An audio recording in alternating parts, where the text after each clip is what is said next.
سے گوش دو اپنی، خدا رہے راضی ہے یہ آرزو اپنی، کھلے آنکھ صلی اللہ کہتے کہتے، کھلے آنکھ صلی اللہ کہتے کہتے۔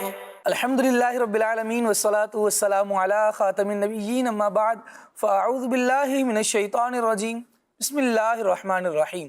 الصلاة والسلام علیکہ یا رسول اللہ وعلی آلک واصحابک یا حبیب اللہ، الصلاة والسلام علیکہ یا نبی اللہ وعلی آلک واصحابک یا نور اللہ۔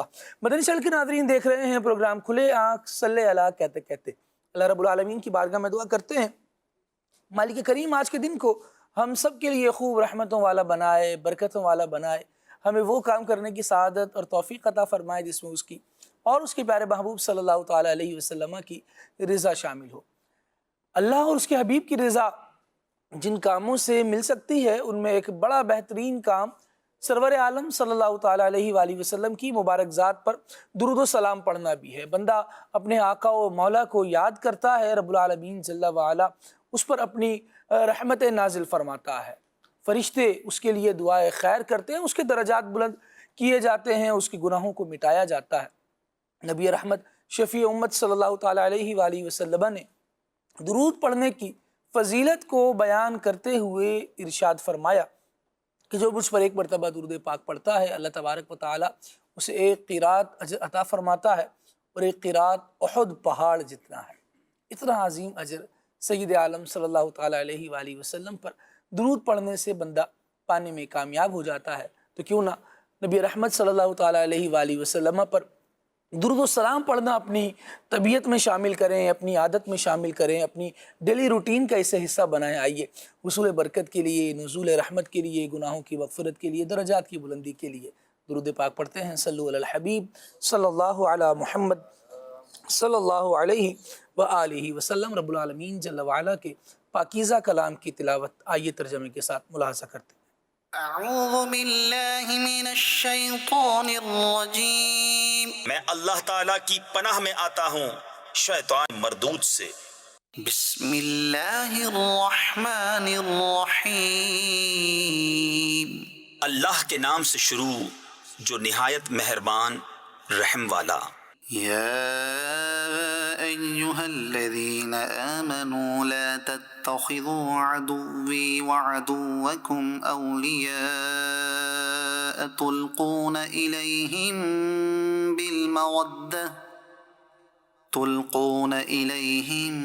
بالمودة وقد كفروا بما جاءكم من الحق۔ اے ایمان والو، میرے اور اپنے دشمنوں کو دوست نہ بناؤ، تم انہیں خبریں پہنچاتے ہو دوستی سے، حالانکہ وہ منکر ہیں اس حق کے جو تمہارے پاس آیا۔ يخرجون الرسول وإياكم أن تؤمنوا بالله ربكم، گھر سے جدا کرتے ہیں رسول کو اور تمہیں اس پر کہ تم اپنے رب اللہ پر ایمان لائے۔ إن كنتم خرجتم جهادا في سبيلي وابتغاء مرضاتي تسرون إليهم بالمودة، اگر تم نکلے ہو میری راہ میں جہاد کرنے اور میری رضا چاہنے کو تو ان سے دوستی نہ کرو، تم انہیں خفیہ پیام محبت کا بھیجتے ہو۔ وأنا أعلم بما أخفيتم وما أعلنتم، اور میں خوب جانتا ہوں جو تم چھپاؤ اور جو ظاہر کرو۔ ومن يفعله منكم فقد ضل سواء السبيل، اور تم میں جو ایسا کرے وہ بے شک سیدھی راہ سے بہکا۔ إن يثقفوكم يكونوا لكم أعداء ويبسطوا إليكم أيديهم وألسنتهم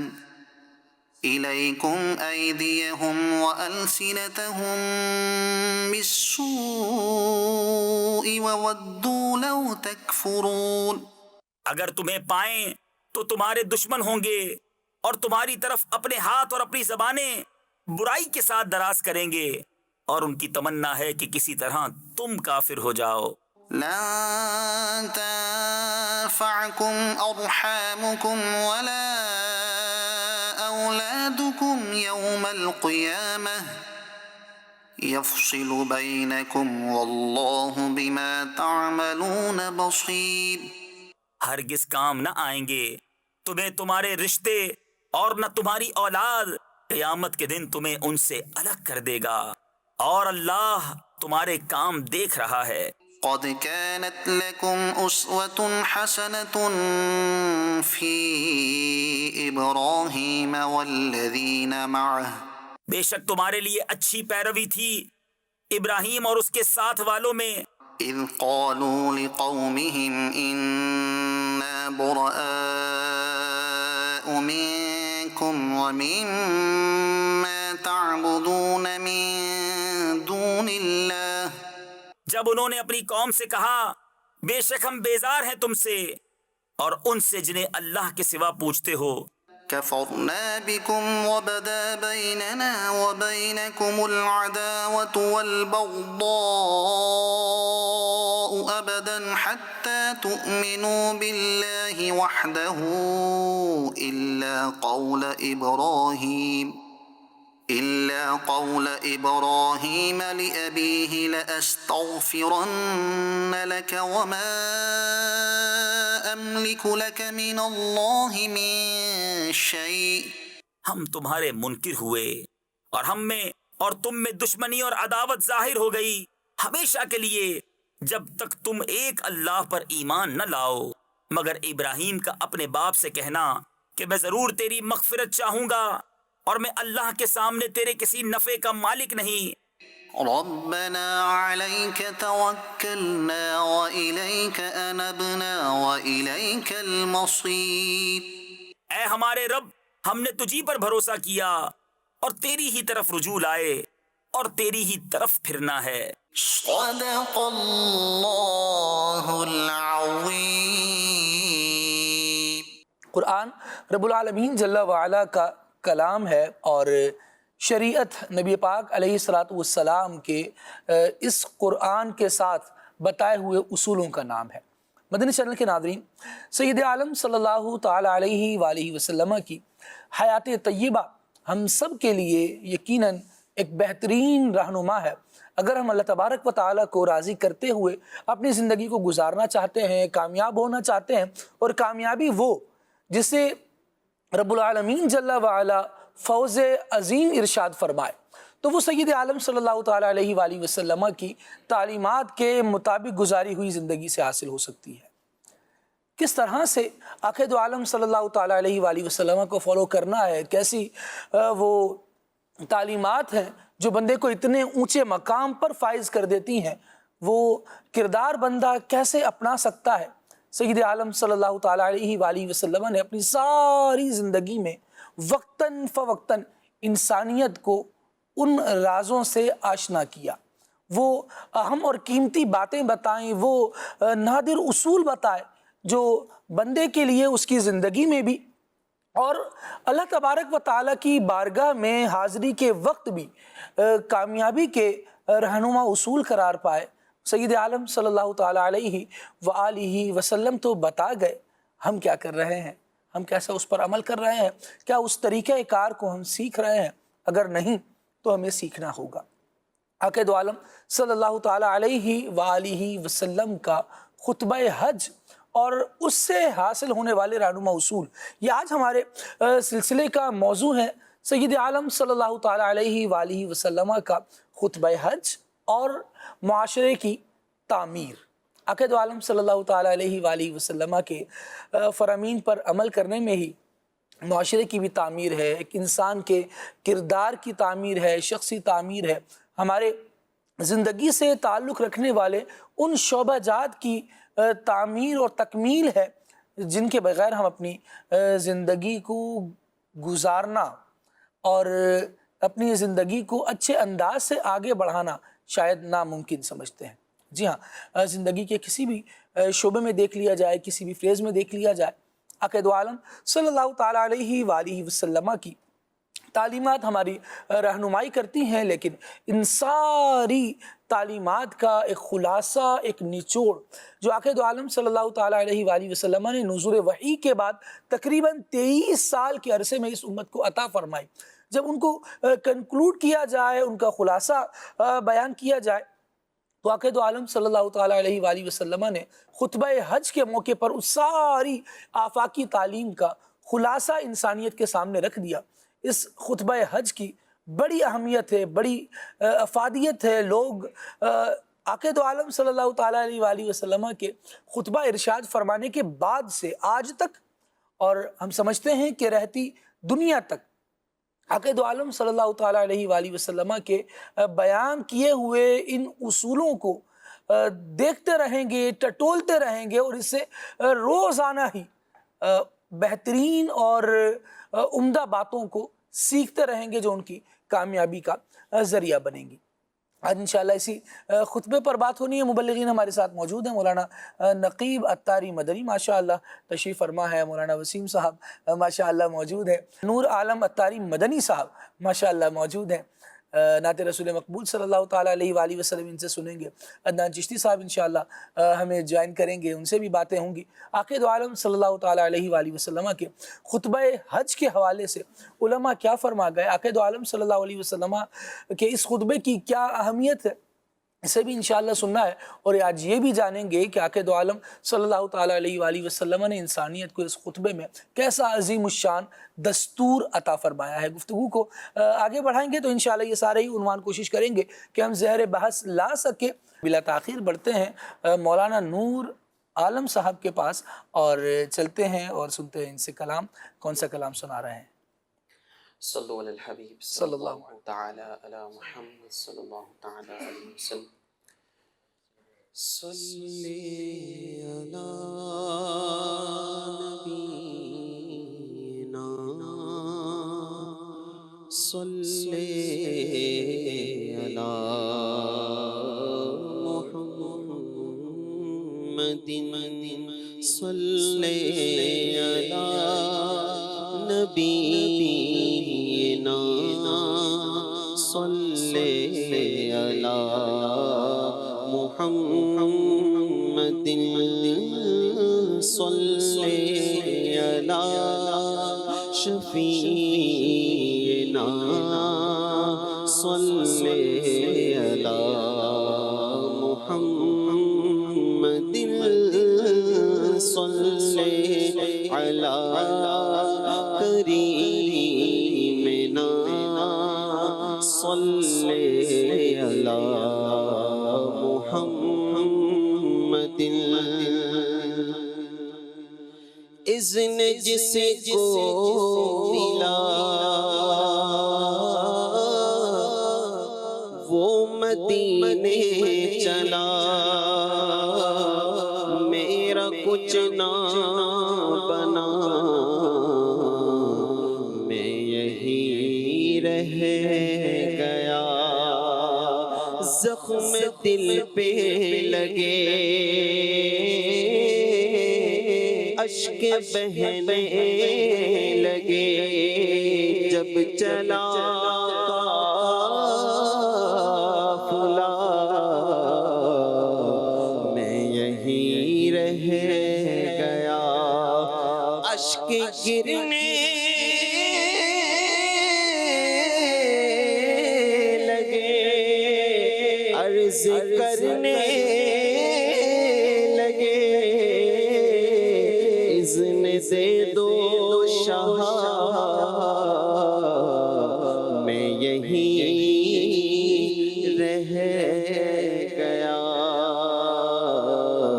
قسمت میری چمکائی یہ چمکائی یہ آقا کا، قسمت میری چمکائی یہ چمکائی یہ آقا کا، مجھ کو بھی درِ پاک پہ بلوائیے آقا مجھ کو بھی درے پاک پہ بلوائیے آقا اس نے طیبہ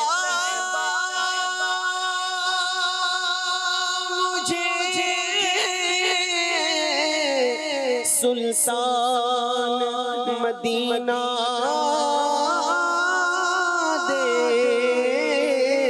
دو لے چلے مجھ کو جو طیبہ وہ سفینہ دے دو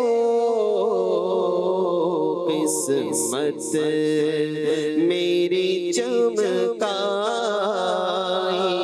چمکا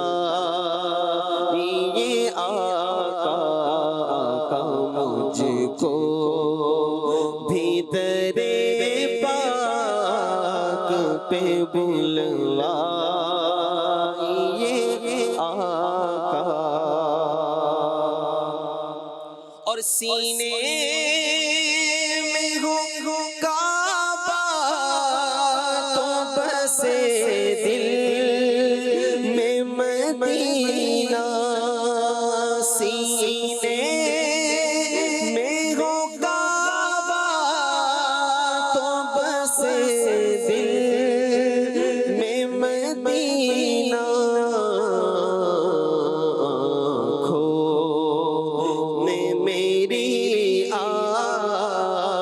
سما جائیے آقا آنکھوں میں میری آپ سما جائیے آقا قسمت میری چمکائیے چمکا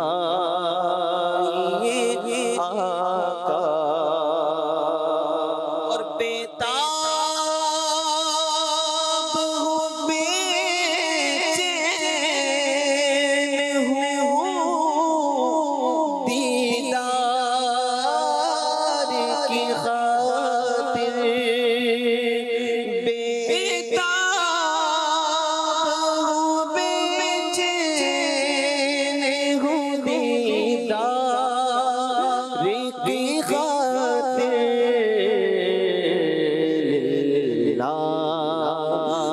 میرے خواب میں آ جائیے آقا آقا للہ میرے خواب میں آ جائیے آقا آقا للہ میرے خواب میں آ جائیے آقا میرے تم خواب میں آؤ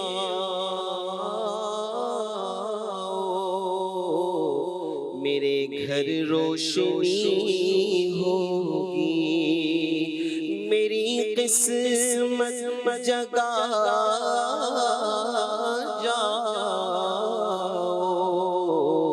عنایت یہ بڑی ہوگی بہر دلدار مشتاق ہے ہر نظر دونوں عالم کے سرکار آ جائیے میرے گلشن کو ایک بار مہکائیے اپنے جلووں کی بارش میں نہلائیے دیدہ شوق کو کیجئے بارابر دونوں عالموں کے سرکار آ جائیے بیتاب ہوں بے چین ہوں دیدار کی خاطر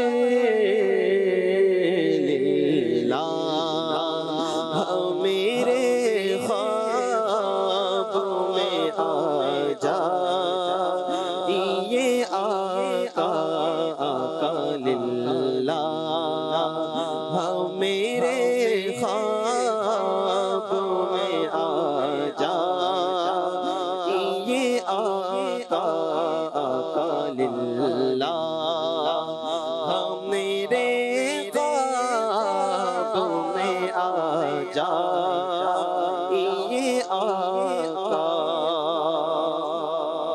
اور سکرات کا عالم ہے شہادوں ہے لبوں پر تشریف سرہانے میرے ابلا کیے آقا تشریف سرہانے میرے ابلا کیے آقا مجرم کو لیے جاتے ہیں اب سوئے جہنم مجرم کو لیے جاتے ہیں اب سوئے جہنم للہ شفاعت میری فرمائیے آقا للہ شفاعت میری فرمائیے آقا اور عطار پیا شاہ مدینہ عنایت عطار پیا شاہ مدینہ ہو عنایت ویرانۂ دل آ کے بسا جائیے آقا ویرانۂ دل آ کے بسا جائیے آقا قسمت میری چمکائیے چمکائیے آقا مجھ کو بھی در پاک پہ بلوائیے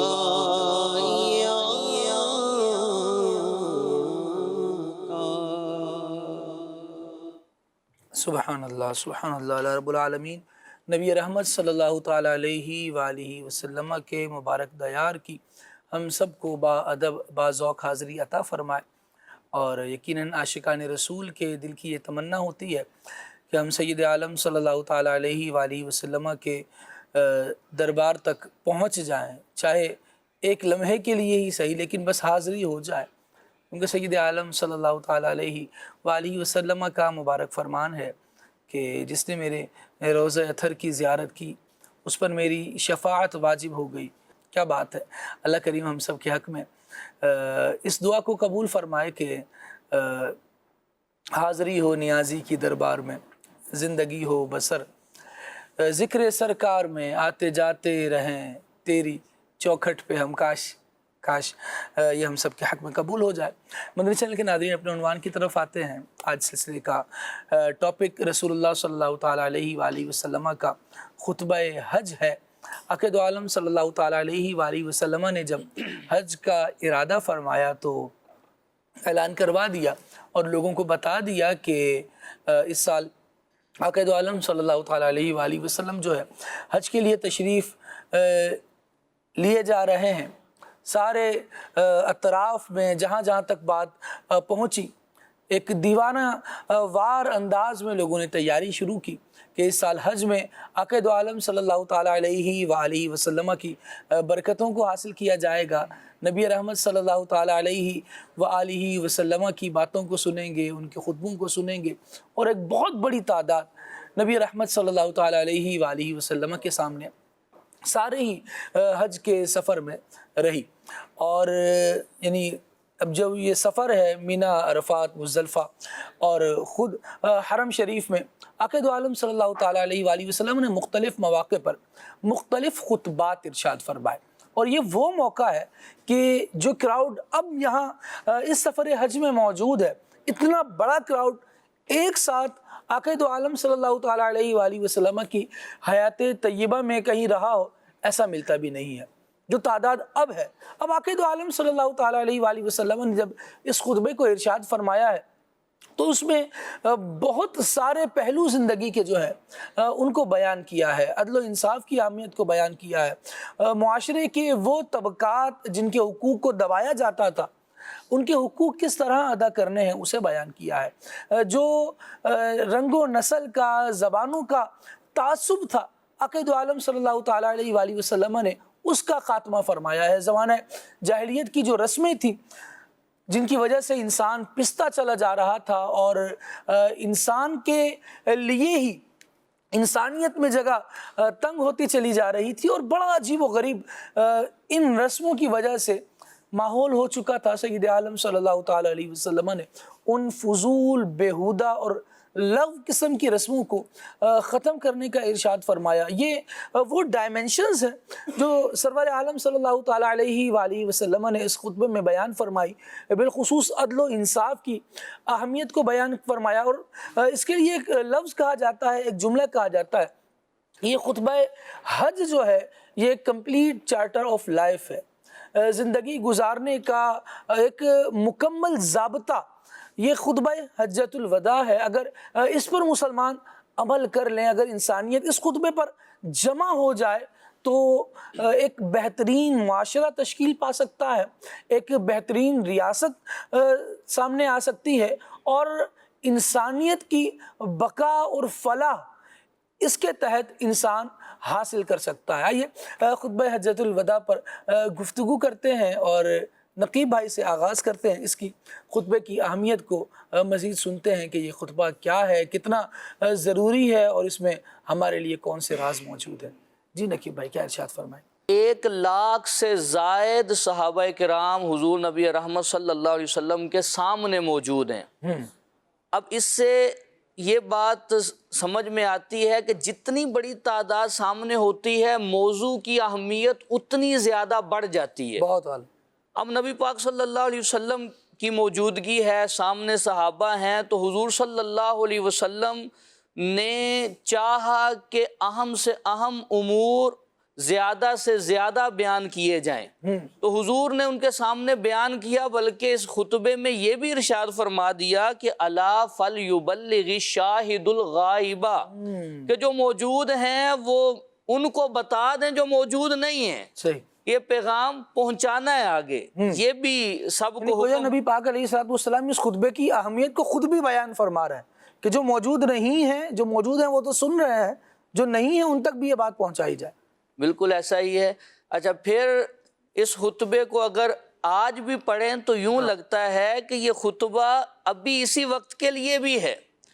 جیسے اس میں ایمانیات کو دیکھیں، توحید و رسالت کو دیکھیں، معاشرت کو دیکھیں، معاشیات کو دیکھیں، جان مال عزت کی حفاظت کو دیکھیں، پھر اسی طرح عورتوں کے حقوق کو دیکھیں، تو یہ خطبے کو پڑھیں۔ اچھا، اس موضوع پہ جتنی کتابیں لکھی گئی ہیں اس پہ علماء نے یہ بھی گفتگو کی ہے کہ آج کے دور کے جدید جو منشور طے ہوتے ہیں اور ترقی یافتہ ممالک ہیں ان کو دیکھا جائے اگر، تو ان کے منشورات کو جمع کریں اور نبی رحمت صلی اللہ علیہ وسلم کے اس خطبہ مبارکہ کو دیکھیں، تو ان بڑے بڑے دماغوں نے مل کے اور ذہین لوگوں نے مل کے جو منشور طے کیا ہے وہ سارے مل کے بھی حضور صلی اللہ علیہ وسلم کے اس خطبے کی جامعیت کو، حسن و خوبی کو نہیں پہنچ سکتے۔ حضور نے ایسا خطبہ ارشاد فرمایا، پھر حضور صلی اللہ علیہ وسلم نے رہتی دنیا تک نہ صرف مسلمان بلکہ انسانیت کے لیے اس میں عالمگیر چیزوں کو ذکر فرمایا ہے۔ اور حضور صلی اللہ علیہ وسلم نے بہترین انداز میں ایک پوری تعلیم اسلام کا نچوڑ سب کے سامنے رکھ دیا، صحابہ کو بیان فرما دیا۔ حالانکہ جو چیزیں ان میں ذکر کی گئی ہیں اگر ان کو ہم فردن فردن دیکھیں تو یہ آیات کی صورت میں، احادیث کی صورت میں موجود ہیں، لیکن نبی پاک صلی اللہ علیہ وسلم نے اس کا ایک خلاصہ اور ایک بہت خوبصورت انداز میں ایک منشور وہ صحابہ کے سامنے ذکر کیا ہے۔ تو اس خطبے کی اہمیت کے لیے یہ سب سے اہم چیز کہ نبی رحمت صلی اللہ علیہ وسلم خود بیان بھی فرما رہے ہیں کہ یہ میری بات سن لو کہ شاید اس کے بعد ہماری اس جگہ ملاقات نہیں ہوگی۔ حضور نے خود بیان فرما دیا۔ تو حضور کا پیغام انسانیت کے نام بہت اہم طریقے سے اور خوبصورت طریقے سے پہنچا دیا گیا۔ سبحان اللہ، سبحان اللہ۔ نبی رحمت صلی اللہ تعالیٰ علیہ وآلہ وسلم کی تو باتوں کی نرالی ہی شان ہے، اور یہ وہ ہیں جنہیں جوامع الکلم عطا فرمائے گئے ہیں، جن میں الفاظ تو بڑے مختصر ہوتے ہیں کہ آپ انہیں گن سکیں، لیکن مطلب اور معنی کا ایک جہان آباد ہوتا ہے۔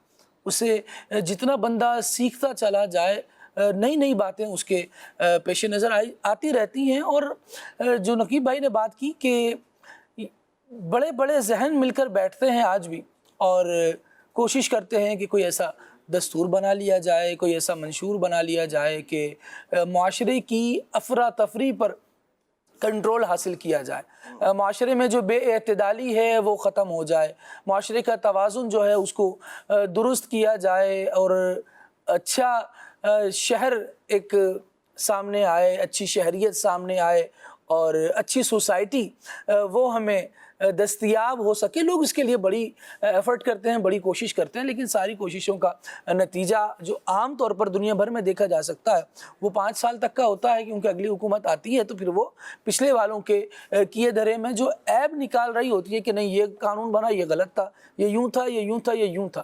لیکن آقا دو عالم صلی اللہ تعالیٰ علیہ وآلہ وسلم نے اس خطبہ حج میں جن باتوں کو ارشاد فرمایا ہے، آج بھی چاہے اپنے پڑھیں چاہے بیگانے پڑھیں، اس تعلیم کو چاہے مسلمان دیکھیں یا وہ افراد دیکھیں جو مسلمان نہیں بھی ہیں، لیکن بہرحال یہ کہنے پر مجبور ضرور ہو جاتے ہیں کہ انسانیت کی فلاح کے لیے، انسانیت کی بہتری کے لیے اس سے بہتر بات نہیں ہو سکتی۔ بے شک عقید عالم صلی اللہ تعالیٰ علیہ وآلہ وسلم نے جو فرما دیا بس وہی درست ہے، وہی حق ہے۔ اسی نقطے پر آ کر اگر انسانیت جمع ہو جائے تو یہی ساری انسانیت کے لیے بہتر ہے۔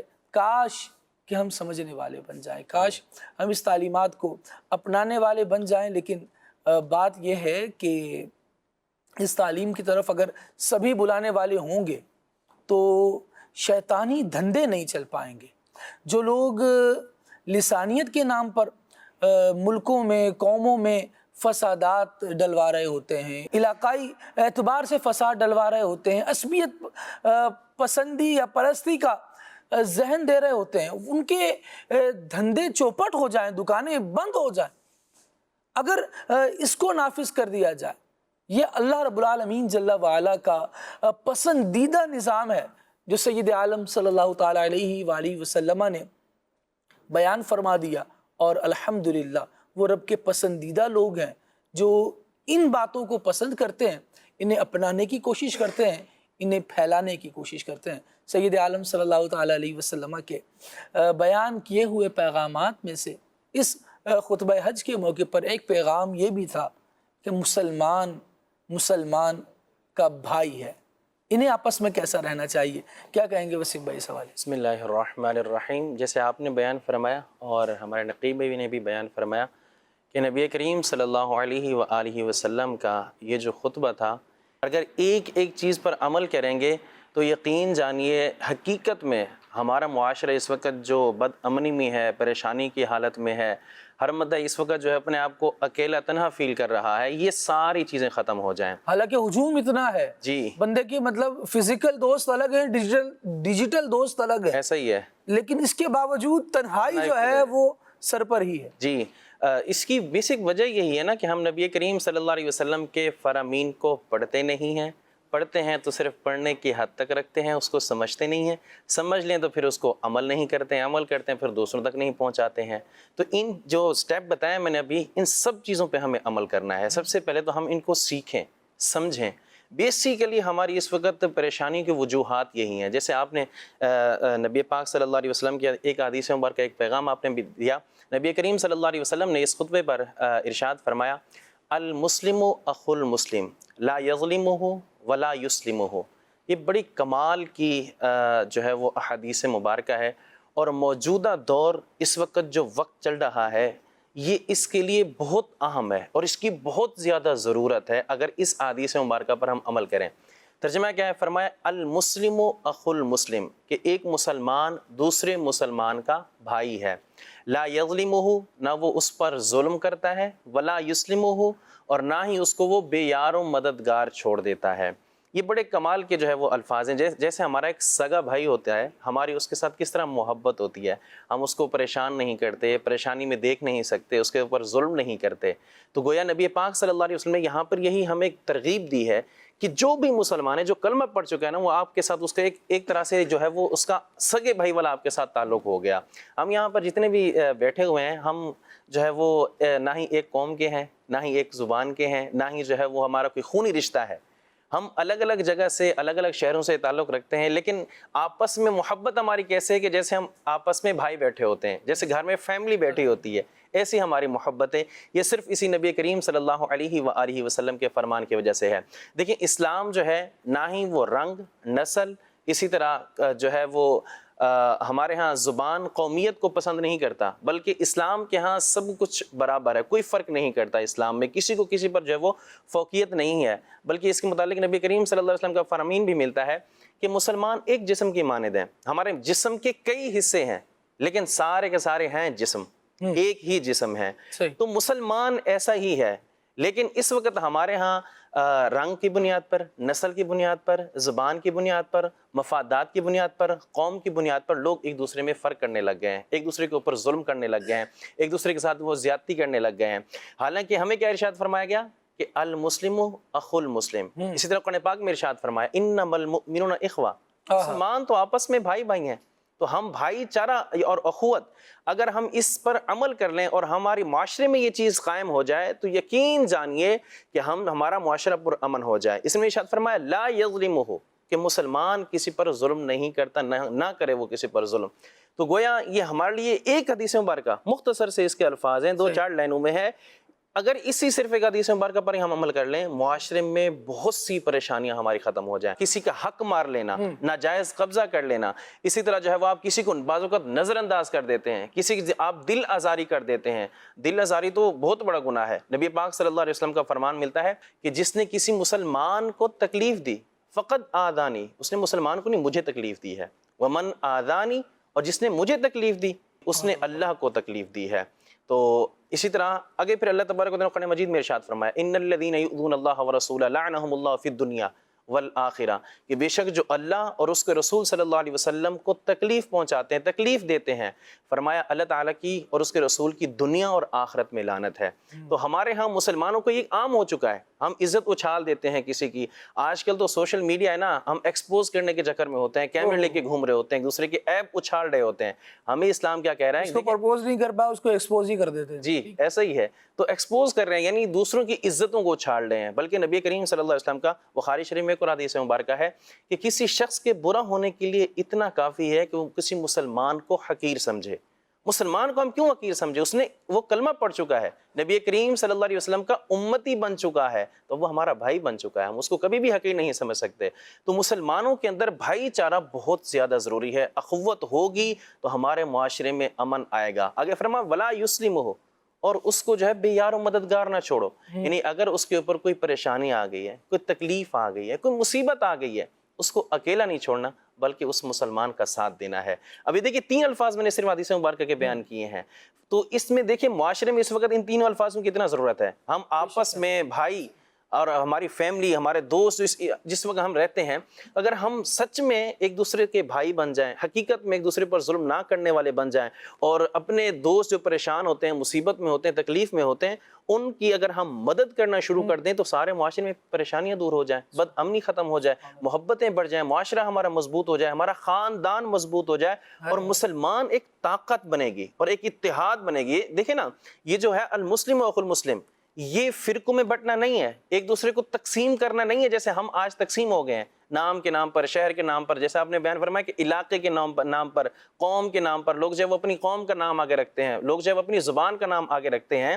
تو یہ احادیث مبارکہ ہمیں در حقیقت ملانے کے لیے آئی ہے، ہمیں اتفاق کے لیے یہ حدیث مبارکہ بیان کر رہی ہے کہ مسلمان آپ جہاں بھی رہتے ہیں آپ مسلمان ہیں، آپ نے اپنی قوم کو آگے نہیں رکھنا، اپنی دیکھنا کہ مسلمان ہے میرا بھائی ہے، اب اس کی مدد کرنی ہے، آپ کا سامنے والا حق پر ہے اور آپ بھی حق پر ہیں، تو اب آپ نے اپنی قوم کو نہیں دیکھنا، اب آپ نے اپنی زبان کو نہیں دیکھنا، بلکہ ان کے ساتھ جو ہے وہ اپنے محبت۔ مفتی مدار خان نعیمی رحمۃ اللہ تعالیٰ علیہ نے ایک جگہ یہ مثال بیان کی ہے کہ جیسے شہد کی مکھی جو ہوتی ہے وہ مختلف پھلوں پر بیٹھتی ہے، پھولوں پر بیٹھتی ہے، اس کا رس چوستی ہے اور وہ لا کر اپنے چھتے میں جمع کر دیتی ہے۔ بالآخر جب اس کو نچوڑا جاتا ہے تو پھر یہ نہیں ہوتا کہ یہ فلاں پھول کا رس ہے، فلاں پھل کا رس ہے، بلکہ اس سارے کا نام ملا کر شہد رکھ دیا جاتا ہے۔ کہا ایسے ہی مسلمان کا حال ہے کہ کوئی افریقہ سے آیا، کوئی کہیں سے آیا، کوئی کہیں سے آیا، دنیا بھر کے بر اعظموں سے لوگ آئے اور سید عالم صلی اللہ تعالیٰ علیہ وآلہ وسلم کے دامن اقدس میں پناہ لیتے گئے۔ آقا دو عالم صلی اللہ تعالیٰ علیہ وآلہ وسلم نے سب کو ملا کر جوڑ دیا اور جوڑنے کے بعد ان سب کا نام مسلمان رکھا، سبحان اللہ، ایک پہچان عطا فرما دی۔ اور سید عالم صلی اللہ تعالیٰ علیہ وآلہ وسلم کے جملوں کے، حضور کے لفظوں کے بندہ قربان ہو کہ ایک ایک بات جو ہے وہ اتنی زبردست ہے کہ بندہ اس پر بیان کرنا شروع کرے۔ اب یہ جو 3 باتیں بیان ہوئی ہیں ان پر ہم گفتگو کریں تو میرے خیال سے معاشرے کی ناہمواریاں اور جو حالات کی سنگینیاں ہیں وہ ایسا لگے گا کہ بس اس پر عمل ہو جائے تو سارا معاملہ اور سارا مسئلہ جو ہے وہ سیدھا ہو جائے گا۔ بات وہی ہے کہ بہت ساری باتیں بلکہ اچھی باتیں ہو چکی ہیں، اب ان پر عمل کی ضرورت ہے۔ اللہ تبارک و تعالیٰ ہمیں سید عالم صلی اللہ تعالیٰ علیہ وآلہ وسلم کے فرامین پر عمل کرنے کی توفیق عطا فرمائے۔ جتنا ان سے دور ہوں گے اتنا ہم اللہ تبارک و تعالیٰ سے دور ہوں گے، اتنا ہم امن سے دور ہوں گے، اتنا ہم اخلاص سے دور ہوں گے، اتنا ہم محبتوں کو چھوڑتے چلے جائیں گے اور معاشرے کی جو فائدہ مند چیزیں ہیں ان سے دور ہوتے چلے جائیں گے۔ عدنان چشتی بھائی کی ماشاءاللہ موجودگی ہے اور ایک زبردست موضوع آپ کی طرف میں بڑھانا چاہ رہا ہوں عدنان بھائی، وہ یہ ہے کہ سید عالم صلی اللہ تعالیٰ علیہ وآلہ وسلم نے یہ خطبہ ارشاد فرمایا اور ہم اس کو کہہ رہے ہیں کہ یہ انسانیت کے لیے ایک زبردست دستور اور زبردست منشور ہے اور اسی میں فلاح ہے، اسی میں بقا ہے وغیرہ وغیرہ۔ لیکن ایک قوم ایسی بھی دیکھنے میں آ رہی ہے جس کا عجیب و غریب نعرہ ہے، وہ دین اسلام پر دین انسانیت کو فوقیت دینے کی کوشش کر رہا ہے۔ حالانکہ سید عالم صلی اللہ تعالیٰ علیہ وآلہ وسلم نے ایک مسلمان کو بتایا ہے، اس کے عقیدے کی اہمیت کو بھی اس میں بیان کیا اسی خطبے میں، اور انسانیت کے جو حقوق ہیں ان کو بھی بیان کیا ہے۔ تو کیا حقوق انسانیت ایک مسلمان ہوتے ہوئے ادا نہیں ہو سکتے؟ کیا فرمائیں گے؟ بسم اللہ الرحمن الرحیم۔ خالد بھائی، نبی رحمت صلی اللہ تعالیٰ علیہ وآلہ وسلم کی جو مبارک تعلیمات ہیں جب ہم ان کو دیکھتے ہیں تو در حقیقت جسے انسانیت کا نام دیا جا سکتا ہے وہ نبی پاک علیہ السلام ہی کی تعلیمات ہیں۔ سبحان اللہ۔ اس قدر جامعیت، اس قدر یعنی نماز، روزہ، حج، زکوٰۃ، یہ تو وہ بڑے بڑے ستون ہیں، بڑی بڑی عبادات ہیں جن کے بارے میں کثرت کے ساتھ نبی پاک علیہ السلام کے فرامین موجود ہیں۔ اللہ کے پیارے محبوب صلی اللہ تعالیٰ علیہ وآلہ وسلم کا دین تو وہ دین ہے، آپ زمین پر رینگنے والی چیونٹی کے بھی حقوق بیان فرماتے ہیں۔ اللہ اکبر۔ جان بوجھ کر بغیر کسی وجہ کے اس کو بھی قتل نہیں کر سکتے، ختم نہیں کر سکتے، اسے آگ کا عذاب نہیں دے سکتے، اس کے بل کو نہیں جلا سکتے، ختم نہیں کر سکتے۔ یہ وہ چیزیں ہیں جن کی طرف لوگوں کی توجہ ہی نہیں ہوتی کہ ان کے بھی کوئی حقوق ہیں۔ جانوروں کو انسان اپنی ضرورت کے لیے ذبح کرتے ہیں، استعمال کرتے ہیں، ان سے گوشت جو ہے وہ حاصل کرتے ہیں، فائدہ حاصل کرتے ہیں، لیکن نبی پاک صلی اللہ تعالیٰ علیہ وآلہ وسلم نے اس کے بھی حقوق بیان فرمائے۔ یہ نہیں ہے، ارشاد فرمایا یہ نہیں ہے کہ تم گردن کاٹو اور اس کی پھینک دو، یہ نہیں ہے، بلکہ اسے فَأَحْسِنُوا الذِّبْحَ إِذَا ذَبَحْتُمْ فَأَحْسِنُوا الذِّبْحَ، ایک تو یہ ارشاد فرمایا، اور پھر ارشاد فرمایا اللہ تبارک و تعالیٰ نے ہر ایک شے کے ساتھ احسان اور بھلائی تم پر لازم کر دی ہے۔ اب کس چیز کے ساتھ کس معاملے میں احسان ہے، کس چیز کے ساتھ کس معاملے میں بھلائی ہے، نبی پاک صلی اللہ تعالیٰ علیہ وآلہ وسلم نے اس کو لازم کر دیا ہے۔ اب دیکھنا یہ ہے مسلمان جو حیات ہے، جو زندہ ہے، اس کے ساتھ بھلائی کس معاملے میں ہے، اور پھر جس کو آپ جانور کو ذبح کرنے جا رہے ہیں اس میں بھلائی کس میں ہے؟ ذبح تو آپ نے کرنا ہی کرنا ہے، لیکن پہلے کیا ہوا کرتا تھا زمانے قدیم میں، نبی کریم علیہ الصلوۃ والسلام سے پہلے لوگ جو ہے وہ اپنا من پسند جانور کا حصہ وہ زندہ جانور سے کاٹ کے الگ کر لیا کرتے تھے، اسے بھون کے کھا جایا کرتے تھے۔ نبی پاک علیہ الصلوۃ والسلام نے اس کو ظلم قرار دیا۔ تو نبی پاک صلی اللہ تعالیٰ علیہ وسلم کی جو مبارک تعلیمات ہیں، دراصل انسان تو وہ تھے ہی پہلے، ایسا تو جانور تھوڑی بن گئے تھے، لیکن ان کا جو کردار تھا وہ بتاتا تھا کہ جو ایک انسان کا کردار ہونا چاہیے یہ وہ نہیں ہے۔ یہ ذرا ذرا سی باتوں پر لوگوں کو قتل کر دیتے ہیں، صدیوں ان کی جو ہے وہ لڑائیاں چلتی ہیں، چھوٹی چھوٹی باتوں پر جو ہے وہ گھوڑا آگے بڑھانے پر اور پانی پہلے پلانے پر یہ نسلوں کی نسلیں برباد کر دیتے ہیں۔ اور اللہ کے پیارے محبوب علیہ الصلوۃ والسلام نے ان لوگوں میں آ کر جب تعلیم دی ہے، جب انہیں اسلام کے اخلاق سکھائے ہیں، تو صرف یہ نبی پاک علیہ الصلوۃ والسلام کی حیات طیبہ 63 سالہ زندگی کا صرف ایک دن اور وہ بھی ایک دن پورا نہیں، اس کا بالکل تھوڑا سا ایک حصہ جس میں نبی پاک علیہ الصلوۃ والسلام نے یہ خطبات ارشاد فرمائے ہیں، صرف اس کو دیکھ لیا جائے تو پچھلا جو نبی پاک علیہ الصلوۃ والسلام کو دور رسالت ہے اللہ کے پیارے محبوب علیہ الصلوۃ والسلام کا، اس کو سمجھنے میں آسانی ہو سکتی ہے کہ جن کے ایک دن میں بیان کردہ میں اتنی جامعیت ہے، اتنی وسعت ہے کہ آج زمانے صدیاں گزر جانے کے بعد علماء ایک ایک جملے پر پوری کتابیں، شروحات، صفحات کے صفحات لکھے چلے جا رہے ہیں، اتنی جامعیت ہے نبی پاک علیہ الصلوۃ والسلام کی بات میں۔ وہ میں ایک جو آپ نے بات عرض کی تھی اس کے حوالے سے عرض کرنا چاہوں گا کہ نبی پاک علیہ الصلوۃ والسلام کو جوامع کلم ارشاد فرمایا۔ اللہ کے محبوب علیہ الصلوۃ والسلام کے تو فرامین اس قدر جامعیت والے ہیں، نبی پاک علیہ الصلوۃ والسلام نے وہ ایک چڑیا سے کھیلنے والے بچے کے بارے میں فرمایا، یا ابا عمیر ما فعل النغیر، ایک کلمہ ہے، ایک جملہ ہے۔ علماء کرام نے اس ایک جملے سے 60 سے زیادہ مسائل کو اخذ فرمایا ہے، ایک جملے سے۔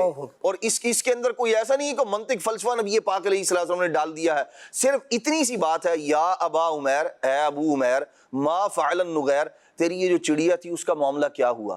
صرف ایک سے نبی پاک علیہ الصلوۃ والسلام کے فرامین میں اتنی جامعیت ہے۔ تو ہم جس دین کی بات کر رہے ہیں، جو نبی پاک علیہ الصلوۃ والسلام کی تعلیمات کی بات کر رہے ہیں، دراصل دین انسانیت اگر کسی کو کہا جائے نا، مطلب انسانیت، ویسے دین انسانیت لوگ کہہ دیتے ہیں، میرا دین کیا جی، انسانیت میرا دین ہے، دین اسلام ہی ہے اور وہی انسانیت سکھاتا ہے۔ ورنہ وہ لوگ جو اسلام سے دور ہیں، اللہ کریم ان کے بارے میں ارشاد فرماتا ہے، جو اسلام والے ہیں ان کے بارے میں فرمایا للہ العزت ولرسولہ وللمؤمنین، عزت والے ہیں وہ اللہ تبارک تعالیٰ کی بارگاہ میں رسول بھی ہیں، ایمان والے بھی عزت والے ہیں۔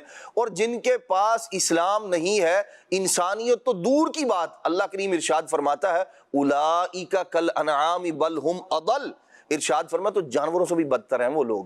تو انسانیت کہاں سے آئے گی؟ انسانیت اسلام سکھاتا ہے ہمیں، انسانیت ہمیں دین بتاتا ہے۔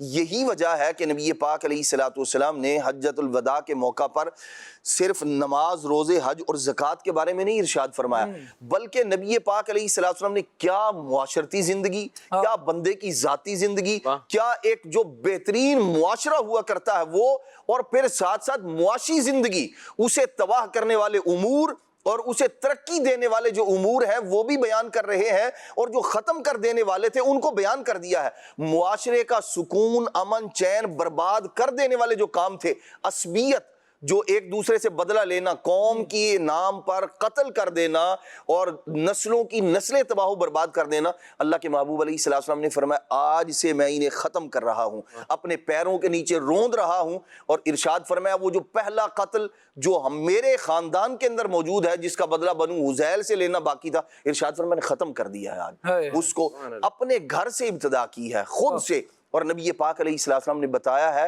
کہ یہ اصل انسانیت ہے، یہ ہے جو آپ منشور دے کر جا رہے ہیں، جو آپ صلی اللہ تعالیٰ علیہ وسلم لوگوں کو زندگی گزارنے کا طریقہ دے کر جا رہے ہیں۔ اور اگر اس اعتبار سے بھی بات کی جائے، بہت سارے انسان مل کر ایک دستور بنائیں، ایک اصول، قاعدہ، قانون، ضابطہ بنائیں، ان کی عقل کتنی ہوگی، کتنا ان کی دسترس ہوگی۔ یہاں نبی پاک صلی اللہ تعالیٰ علیہ وسلم اللہ تبارک و تعالیٰ کے محبوب رسول، اللہ کے بندے، عقل کامل کے مظہر، اور کامل ترین انسان تو جو ان کی بات ہے، جو ان کا بتایا اصول ہے، جو ان کا پیش کردہ پیغام ہے، یقیناً اسی کے اندر وہ وسعت ہو سکتی ہے، اسی میں وہ درد ہو سکتا ہے، اسی کے اندر وہ طاقت، وہ قوت ہو سکتی ہے جسے نافذ کر کے آپ دنیا کے سارے معاشرے کو امن، سکون اور سلامتی کا آپ مظہر دیکھ سکتے ہیں۔ تو ضرورت اس چیز کی ہے کہ نبی پاک صلی اللہ تعالیٰ علیہ وسلم نے جو اصول، قاعدے، قوانین بیان کیے ہیں حجۃ الوداع کے موقع پر، صرف انہی کو آپ امپلیمنٹ کر لیں۔ معاشرے کے اندر آپ کسی ایک جگہ تجربہ کیا جا سکتا ہے، اور تجربہ کیا نبی پاک علیہ السلام نے کر کے بتایا۔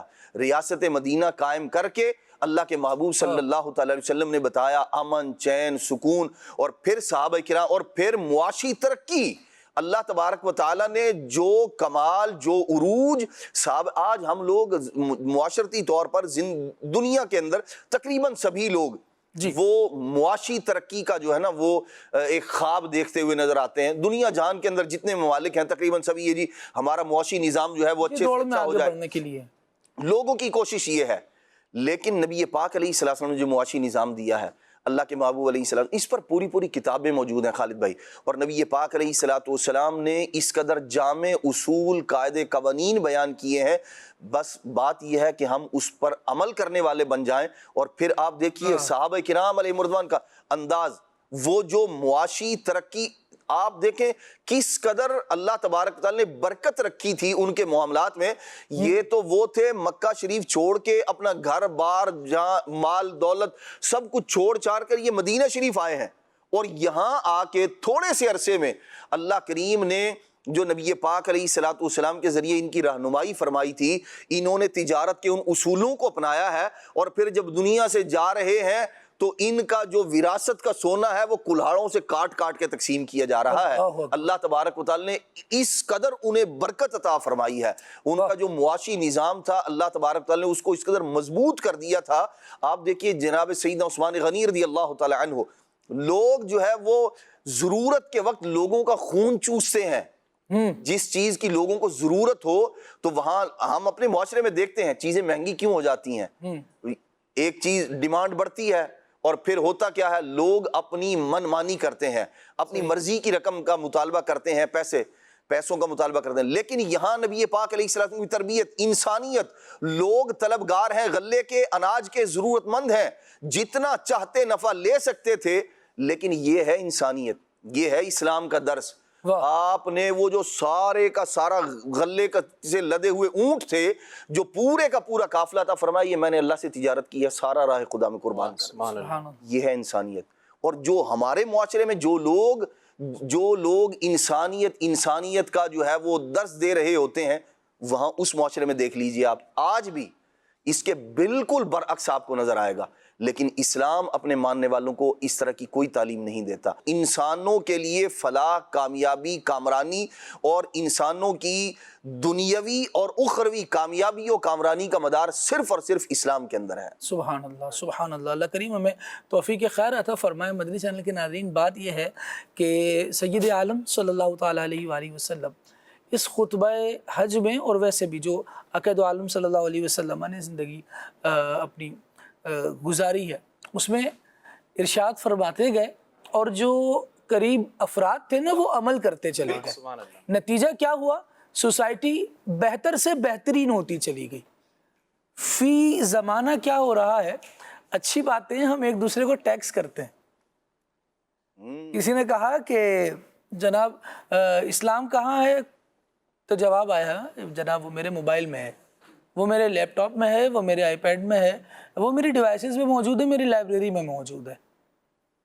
زندگی میں کہاں ہے؟ زندگی تو میں نے ویسٹرن کلچر کے مطابق گزارنی، وہاں پر مجھے سب بھلائیاں مل رہی ہیں، وہاں پر مجھے سب اچھائیاں مل رہی ہیں۔ میرے دماغ نے جسے اچھا تسلیم کر لیا ہے وہ مجھے الٹا دوڑنے پر مل رہا ہے، تو پھر بندے کی دوڑ بھی الٹی لگی ہوئی ہے۔ جب ساری اچھی باتیں سننے کے بعد آپ انہیں صرف پڑھ کر ماشاءاللہ سبحان اللہ الحمدللہ کر کے ڈیلیٹ کر دیں گے، اور بندہ خطبہ تو پھر خطبہ ہوتا ہے۔ یہ نبی پاک علیہ السلام کی سنت مبارکہ ہے۔ آقا دو عالم صلی اللہ تعالیٰ علیہ وآلہ وسلم کے خطبوں کا یہ فیضان ہے، جو جمعوں میں امام صاحبان خطبہ ارشاد فرما رہے ہیں، کیا بات کر رہے ہیں۔ وہی تو بات کر رہے ہیں نا کہ لوگ بھلائی کے اصول سیکھ جائیں، وہ طریقہ سیکھ جائیں جو سید عالم صلی اللہ تعالیٰ علیہ وآلہ وسلم نے ارشاد فرمایا تھا۔ جب وہ بات سن نہیں رہے اور امام صاحب نے اگر بیان کر بھی دی تو اتنا عجیب و غریب ہمارا بعض کا سلسلہ ہوتا ہے، بالکل نماز سے پہلے، یعنی اب ہم دیکھیں کہ ہم سن کیا رہے ہیں، کر کیا رہے ہیں، اور ہماری انوالومنٹ ہماری سنی ہوئی باتوں کے ساتھ کیسی ہے۔ بالکل جماعت کھڑی ہونے سے پہلے تقریباً ہر مسجد میں یہ اعلان ہوتا ہے کہ موبائل فون ہو تو بند کر لیجیے۔ پھر اس کے بعد آپ دیکھیں، وہ تو اتفاق ہے کہ شاید لوگوں کو پتہ ہوتا ہے کہ بھئی بندہ نمازی ہے تو اس ٹائم نماز کے وقت میں کال نہیں کرتے، ورنہ اگر ان نمازیوں کے نمبر ڈائل کر دیے جائے نا ایک دفعہ تو ایک بڑی تعداد وہ ہوگی جس کا ٹون بچ جائے گی، جس کا موبائل بچ جائے گا۔ ہوگا کیا؟ کیوں ایسا کیوں ہو رہا ہے؟ وجہ یہ ہے، اس کو پتا ہے ایک روٹین کی آواز ہے جو میرے کان میں آئی، آ کر چلی گئی، لیکن وہ آواز آنے کے بعد اس نے توجہ ہی نہیں دی کہ میں اپنے موبائل پر دیکھ بھی لیتا، کر بھی لیتا۔ جب ایسی زندگی گزاریں گے تو بھائی اچھی باتیں آئیں گی، ٹکرائیں گی، چلی جائیں گی، ہم وہیں کے وہیں رہیں گے۔ بات یہ ہے کہ ہماری سماعت کو وہ ذوق ملے جو صحابہ کرام علیہ رضوان کو نبی پاک علیہ السلام کی تعلیمات سے ملا کرتا تھا کہ یہ بات اچھی ہے تو اب میں نے اسے اپنی زندگی میں نافذ کرنا ہے، اس پر عمل کرنا ہے۔ اللہ تبارک و تعالی ہم سب کو اسلام کا خوگر بنائے، اسلام کی اچھی باتوں کو اپنی ذات میں اتارنے والا بنائے۔ جب تک یہ جذبہ نہیں آئے گا تب تک پھر وہی بات رہے گی کہ بات آ تو رہی ہے تو اچھی، لیکن بہرحال میں اس پر عمل نہیں کر سکتا، اس پر عمل کروں گا تو پیچھے رہ جاؤں گا۔ تو یہ کانسیپٹ جب تک ہمارے سامنے موجود رہے گا، بات آتی رہے گی، جاتی رہے گی، بات برائے بات نہیں، بات برائے اصلاح ہونی چاہیے۔ آپ دیکھیے کہ اسی معاشرے میں، جس معاشرے میں نبی رحمت صلی اللہ تعالیٰ علیہ وآلہ وسلم نے یہ آفاقی اصول بیان فرمائے ہیں، جنہوں نے ان کو لے لیا وہ ابو بکر ہیں، جنہوں نے ان کو لے لیا وہ عمر فاروق ہیں، جنہوں نے انہیں لے لیا وہ عثمان غنی ہیں، جنہوں نے اسے لے لیا وہ حیدر کرار۔ لیکن جنہوں نے بس سنا، ہاں ٹھیک ہے ایک بات تو ہو رہی ہے، وہ وہیں کے وہیں رہ گئے۔ بہترین امت وہ قرار پائے، بہترین افراد وہ قرار پائے جو سید عالم صلی اللہ علیہ وسلم کی تعلیمات کو سننے کے بعد ان کو اپناتے چلے گئے، اور بدترین لوگ وہ قرار پائے جو رسول اللہ صلی اللہ تعالیٰ علیہ وآلہ وسلم کی اس موجودگی سے بھی وہ فائدہ نہیں اٹھا سکے جو اٹھانا چاہیے تھا۔ لہم قلوب لا یفقہون بہا ولہم اعین لا یبصرون بہا، دل ہیں لیکن ان دلوں سے کیا فائدہ ہوا کہ جب جو کام لینا تھا وہ نہیں لے سکے، آنکھیں ہیں کیا فائدہ ہوا جو دیکھنا چاہیے تھا وہ نہیں دیکھ سکے۔ پھر ان کے بارے میں یہ ارشاد ہوا اولئک کالانعام، یہ وہ لوگ ہیں جو بالکل جانوروں کی طرح ہیں۔ اس پر غور کرنے کی ضرورت ہے، اللہ کریم ہمیں توفیق دے۔ ناظرین ہم سے کیا کہہ رہے ہیں، یہ ناظرین کی کالز شامل کرتے ہیں۔ دیکھ رہا ہوں بہت اچھا پروگرام جا رہا ہے، اللہ پاک جزائے خیر عطا فرمائے، جزاک اللہ۔ آمین آمین آمین۔ آپ کی کالز ہمارے لیے بہت حوصلہ مند ہے، اللہ کریم آپ کو برکت دے، اور بہت اچھی بات کی آپ نے، مجھے بہت اچھا لگا، اللہ جزائے خیر دے۔ نیکسٹ کال دیجیے گا۔ کہ اگر بندہ گھر والوں کی تربیت کرنا چاہتا ہے، گھر میں مدنی ماحول بنانا چاہتا ہے، تو اس کا کیا طریقہ کار ہے؟ سبحان اللہ، اللہ اکبر۔ مدنی چینل دیکھیں، دکھائیں، گھر میں جو چل رہا ہوگا نا، جو گھر والے سن رہے ہوں گے پھر ویسا کر رہے ہوں گے۔ ہمارے گھر میں جو ٹی وی اسکرین ہے یا موبائل اسکرین ہے وہ ہمیں کیا دکھا رہی ہے، کیا بتا رہی ہے، یا ہمارا جن لوگوں میں اٹھنا بیٹھنا ہے وہ ہم تک کیا بات پہنچا رہے ہیں۔ جیسی پہنچ رہی ہے پھر اسی پر عمل زیادہ ہو رہا ہوتا ہے۔ اگر اچھی بات پہنچے گی تو عمل بھی اچھا ہوگا۔ گھر کو درست کرنا چاہتے ہیں، بہتر کرنا چاہتے ہیں تو عاقد عالم صلی اللہ تعالیٰ علیہ وآلہ وسلم کی گھریلو زندگی کو بھی پڑھا جائے۔ عدنان بھائی کیا ارشاد فرمائیں؟ سیرت طیبہ کا بھی مطالعہ کریں، اور اس کے ساتھ ساتھ اگر نیک اعمال کے رسالے لے لینا، بچوں کو ان کے حصے کا کام ذمہ لگا دیا جائے، اور جو بڑے ہیں وہ اس کام کو لے لیں، تو انشاءاللہ الرحمن آپ کو یہ پتہ چل جائے گا فرائض واجبات جو ہمارے ذمے ہیں وہ بھی آپ یعنی اللہ رسول کو راضی کرنے والے بھی بن جائیں گے، اخلاقیات جو ہیں وہ بھی اس کے اندر آ جائیں گے، مستحبات جو ہیں وہ بھی اس کے اندر آ جائیں گے، مینرز جسے کہا جاتا ہے وہ بھی اس کے اندر آ جائیں گے. تو انشاءاللہ الحمدللہ رب العالمین امیر اہل سنت نے ایک ایسا گلدستہ تیار کر کے دے دیا ہے جو بہت کچھ پڑھنے کے بعد حاصل ہونا تھا، وہ آپ نے ہمیں چند صفحات کے اندر لکھ کر دے دیا ہے. ہم اسے اپنی زندگی میں نافذ کرنے والے بن جائیں، آپ کا گھر امن چین سکون کا گہوارہ بھی بن جائے گا اور دینی ماحول بھی قائم ہو جائے گا. کیا بات ہے، جزاک اللہ خیر، اللہ آپ کو برکت دے. مزید کال دیجیے گا. میرا نام محمد حامد رضا تاری ہے اور مجھے اعلیٰ حضرت کا یہ کلام سنا دیں. تیری سرکار میں لاتا ہے رضا اس کو شفیع جو میرا غوث ہے اور لاڈلا بیٹا تیرا. واہ واہ واہ واہ، کیا بات ہے جناب، بہت پیارے کلام کی آپ نے فرمائش کی ہے. اللہ کریم آپ کو جزائے خیر عطا فرمائے. نیکسٹ کال دیجیے گا. میرا نام محمد وائز ہے، میں اقتباس سے بات کر رہا ہوں. میری آج آپ سے گزارش ہے کہ آپ مجھے یہ والا کلام سنائیں.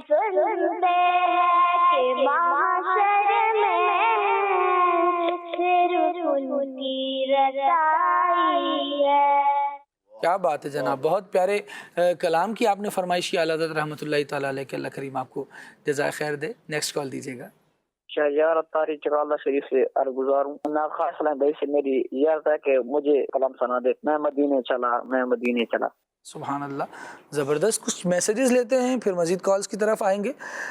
میسیجز میں بہاولپور سے میسیج ہے، میں لج پالا دل لڑ لگے ہیں، اس کلام کی فرمائش ہے.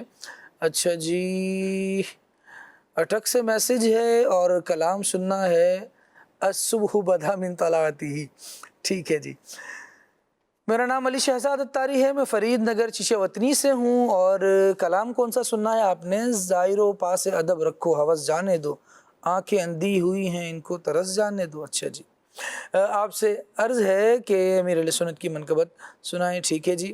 منتشر ہیں خیالات کی وادیاں، برائے کرم یہ کلام لازمی سنائیں. ٹھیک ہے. اچھا جی، منگتے ہیں کرم ان کا صدا مانگ رہے ہیں. واکینٹ سے میسیج ہے. ٹھیک ہے جی. زبیر صاحب ہیں اور ان کا کہنا یہ ہے، یہ سرگودا سے ہیں اور نور عالم بھائی سے فرمائش کر رہے ہیں کہ سفر ہمارا بھی سرکار ہو مدینے کا. سبحان اللہ. سرگودا سے ایک اور میسیج ہے، ان کا کہنا ہے کہ ہو کرم سرکار اب تو ہو گئے غم بے شمار. یہ سنا دیجئے. اچھا جی، معاویہ صاحب ہیں نور پور تھل سے اور ان کا کہنا یہ ہے کہ مصطفیٰ کا گھرانہ سلامت رہے. سبحان اللہ. یہ کلام آپ نے سننا ہے. کالز لیتے ہیں. میرا نام علی ہے، میں حجرہ شاہ مکین سے بات کر رہی ہوں. مجھے ایک کلام سنا دے. وہ میرا نبی ہے. جزاک اللہ خیرات. کیا بات ہے آپ کی، اللہ کریم آپ کو برکت دے. حجرہ شاہ مقیم سے کال تھی جناب. واہ. نیکسٹ. میں ضلع شیخ پورہ سے عرض کر رہا ہوں. ماشاءاللہ کلیام صلی اللہ کہتے کہتے بہت ہی پیارا سلسلہ ہے. ایک کلام کی فرمائش بھی گھوس ہوئے لال ازار پھرتے ہیں. سبحان اللہ، سبحان اللہ. تیرے دن بہار پھرتے ہیں، اس گلی کا گدا ہوں میں جس میں مانگتے تاجدار پھرتے ہیں. اس مضمون پر ایک اور بھی مصرع ہے، شعر ہے، بڑا اچھا لگتا ہے. ان کے در کے گدا سر پہ تاج انا، اس گلی کا گدا ہوں میں، ان کے در کے گدا سر پہ تاج انا، ہم فقیروں کی پہچان سب سے الگ. کوئی ایسے ویسے نہیں، ادھر ادھر نہیں، بلکہ اس گلی کا گدا ہوں میں جس میں مانگتے تاجدار پھرتے ہیں. سبحان اللہ. نیکسٹ کال دیجیے گا. میری نور عالم بھائی سے فرمائش ہے کہ مجھے یہ کلام سنا دیں. سرور کہوں کہ مالکوں مالا کا ہوں تجھے. سبحان اللہ. کیا بات ہے. یہ بھی اعلیٰ حضرت رحمۃ اللہ تعالیٰ علیہ کا کلام. ماشاءاللہ آج اعلیٰ حضرت رحمۃ اللہ تعالیٰ علیہ کے کلاموں کی زیادہ فرمائشیں آ رہی ہیں. اللہ برکت دے. ایک اور کال دے دیجیے. ماشاءاللہ سلسلہ کھلی آنکھ بہت ہی پیارا سلسلہ ہے اور آج کا موضوع جو ہے نا یہ بھی بہت بہترین ہے. اچھا، میری نور عالم بھائی سے ایک فرمائش ہے کہ وہ کمال حسن حضور ہے، یہ کلام مجھے سنا دیں. جزاک اللہ، بہت بہت مہربانی. ماشاءاللہ ماشاءاللہ. جس اپنائیت بھرے لہجے میں آپ نے کال کی ہے نا، مزہ آ گیا. اللہ پاک آپ کو برکت دے، سلامتی دے. ماشاءاللہ. اچھا جی، ابھی آئیے مفتی قاسم صاحب کا ایک پیکیج ہے، اسے شامل کرتے ہیں. واپس آئیں گے تو انشاءاللہ نور عالم بھائی سے ہم کلام بھی سنیں گے اور مزید بھی گفتگو عنوان کے مطابق ہوتی چلی جائے گی. ابھی آئیے مفتی قاسم صاحب کیا ارشاد فرما رہے ہیں، ملاحظہ کریں. کئی حاجیوں کو یہ جذبہ ہوتا ہے کہ وہ پیدل حج کریں، تو پیدل حج کرنا یہ زیادہ اس میں ثواب ملے گا، یا ظاہر ہے کئی لوگ بسوں پہ جاتے ہیں، سواریوں پہ جاتے ہیں، تو کیا کرنا چاہیے؟ بلکہ میں ایک اور سوال کروں گا، آپ کا بھی کوئی تجربہ ہے پیدل حج کرنے کے حوالے سے؟ پیدل حج کا میرا تجربہ تو ہے، میں نے الحمدللہ شاید 1 2 3 حج جو ہے نا وہ میں نے پیدل کیے ہوں گے۔ پیدل حج کیے؟ جی جی ماشاءاللہ، 3 حج پیدل کیے ہیں، اور جو سواری پہ کرنے کی کوشش کی اس میں بھی پیدل ہونا پڑ گیا، ہماری گاڑی خراب ہو گئی تھی تو پھر آگے ہمیں پیدل ہی چلنا پڑا۔ ثواب کے اعتبار سے تو بہرحال ثواب پیدل حج کا بہت بڑا ثواب ہے، احادیث مبارکہ کے اندر فرمایا گیا ہے۔ ایک روایت کے اندر تو یہ ہے کہ جو پیدل حج کرتا ہے تو اسے ہر قدم پر 700 نیکیاں ملتی ہیں۔ سبحان۔ پھر یہ بھی ہے کہ جس عبادت میں زیادہ مشقت اٹھانی پڑے اس میں ثواب زیادہ ملتا ہے، تو یہ بھی اس کے اندر ایک ثواب والا پہلو ہے۔ لیکن نبی پاک صلی اللہ تعالیٰ علیہ وسلم نے جو حج کیا تھا وہ آپ نے سواری پر فرمایا تھا، ٹھیک، آپ نے سواری پر ہی حج کیا۔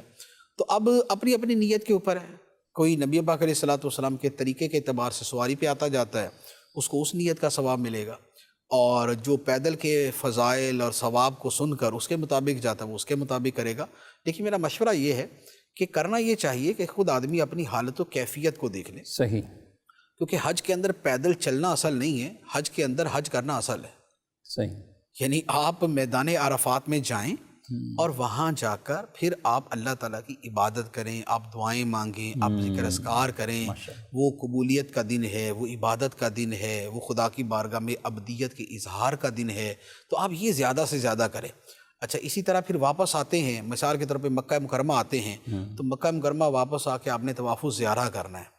آپ تھوڑا سا تازہ دم اگر آتے ہیں تو آپ کے لیے طواف الزیارہ کرنا بھی آسان ہے اور آپ تازگی کے ساتھ کر لیں گے، اور اگر آپ ٹوٹے پھوٹے اور بالکل ہی گرے ہوئے آتے ہیں تو طواف الزیارہ کے پورے چکر لگانا بھی مشکل ہو جائے گا، آدھے لگائیں گے، آدھے اگلے دن پہ چلے جائیں گے، یا پھر یہ ہے کہ پورے طواف کے اندر جنا ہائے ہائے کرتے رہیں گے بجائے اللہ اللہ کرنے کے۔ تو لہٰذا مین یہ ہے کہ آپ وہ طریقہ اختیار کریں کہ جس میں آپ عبادت کو زیادہ اچھے طریقے سے ادا کر سکیں۔ اگر کوئی ایسا بندہ ہے کہ جس کے بدن کی طاقت، جس کی ہمت، جس کا انرجی لیول ایسا ہے کہ جسے پتہ ہے کہ بھائی میں پیدل بھی سارا کچھ کر لوں گا تو مجھے کوئی مسئلہ نہیں، جیسے کوئی بندہ رہتا ہی کوئی جو ہے نا وہ جنگلوں میں یا گاؤں کا رہنے والا یا کسی ہارڈ ورکنگ کرنے والا ہے، تو اس کے لیے یہ اتنا سفر کچھ نہیں ہوتا۔ صحیح، اب فوجی حج کو چلے جائیں جو سارا دن اس سے زیادہ مشقت اٹھاتے ہیں، اب وہ اگر جا کے حج پیدل کر لیں گے تو وہ اپنے سارے کام کر لیں گے، اور وہ بندہ جو کبھی اے سی سے باہر نہ نکلا ہو اور وہ بولے میں پیدل حج کو جاؤں گا، تو وہ عرفات کی جو حدود ہے وہاں پر گرا ہوگا اور پھر لوگوں کو بول رہا گیا مجھے اندر تو پہنچا دو اٹھا کے۔ میں نے پہنچایا ہوا ہے نا، یعنی پہنچایا تو یوں ہے کہ یعنی کہ وہاں پر داخل ہوتے ساتھ ہی میں نے گرے پڑے جو میرے ساتھ ہی تھے، تو ان کو میں نے دیکھا ہوا ہے کہ ہائے پانی پانی لا دو، پانی لا دو، تو ان کے لیے میں جا کے ادھر ادھر سے پانی لا کے ان کے منہ میں ڈالا کہ بھائی ساتھ واپس بھی جانا ہے، تو یعنی کہ یہ والی حالت ہو جاتی ہے۔ تو یوں کہ حج کی عبادتیں جو صحیح طریقے سے کر سکے تو وہ پیدل کر لے، ورنہ پھر سواری پہ کرے۔ سبحان اللہ جی، واہ کیا بات ہے۔ نور عالم بھائی کی طرف بڑھتے ہیں اور کلام سنتے ہیں۔ یا شفیع للہ کر دو کرم، یا شفیع یا شفیع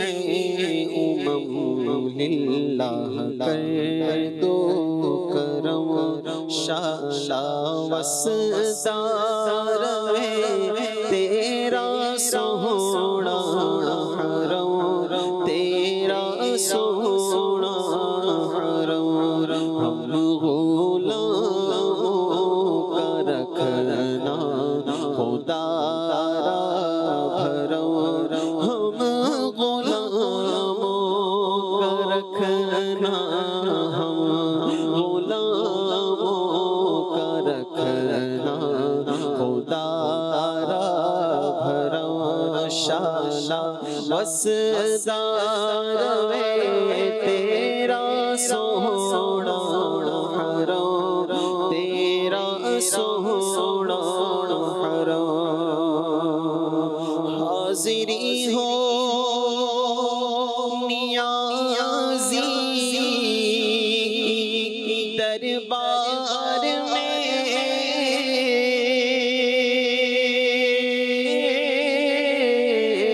حاضری ہو حاضری ہو نیازی کی دربار میں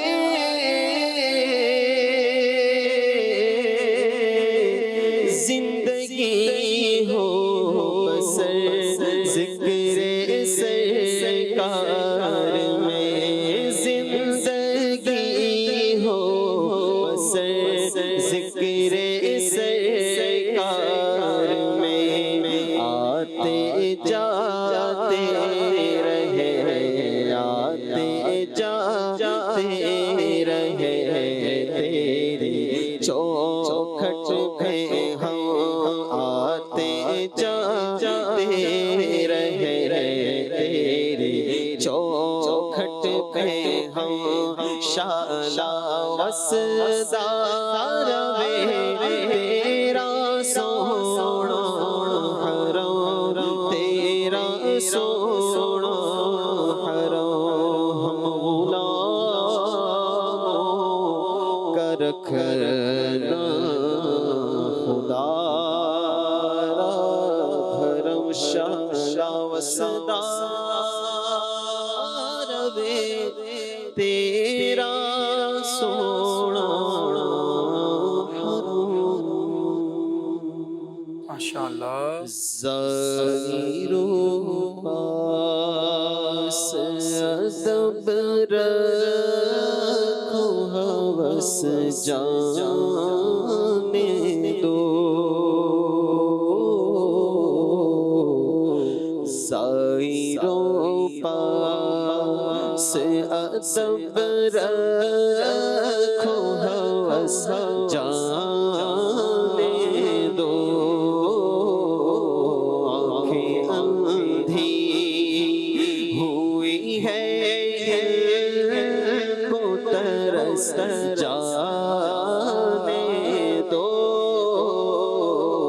آنکھیں اندھی ہوئی ہے کو ترس جانے دو ہم بھی چلتے ہیں ذرا قافلے والوں ٹھہرو ہم بھی چلتے ہیں ذرا قافلے والوں ٹھہرو ہم بھی چلتے ذرا قافلے والوں ٹھہرو گٹھڑیاں تو شے امید کی کس جانے دو گھٹڑیاں تو شے امید کی کس جانے دو اے رضا کیوں سہل گلے جرم کے ساتھ اے رضا کیوں سہل کٹے جرم کے ساتھ تو گھڑی کی بھی عبادت تو برس جانے دو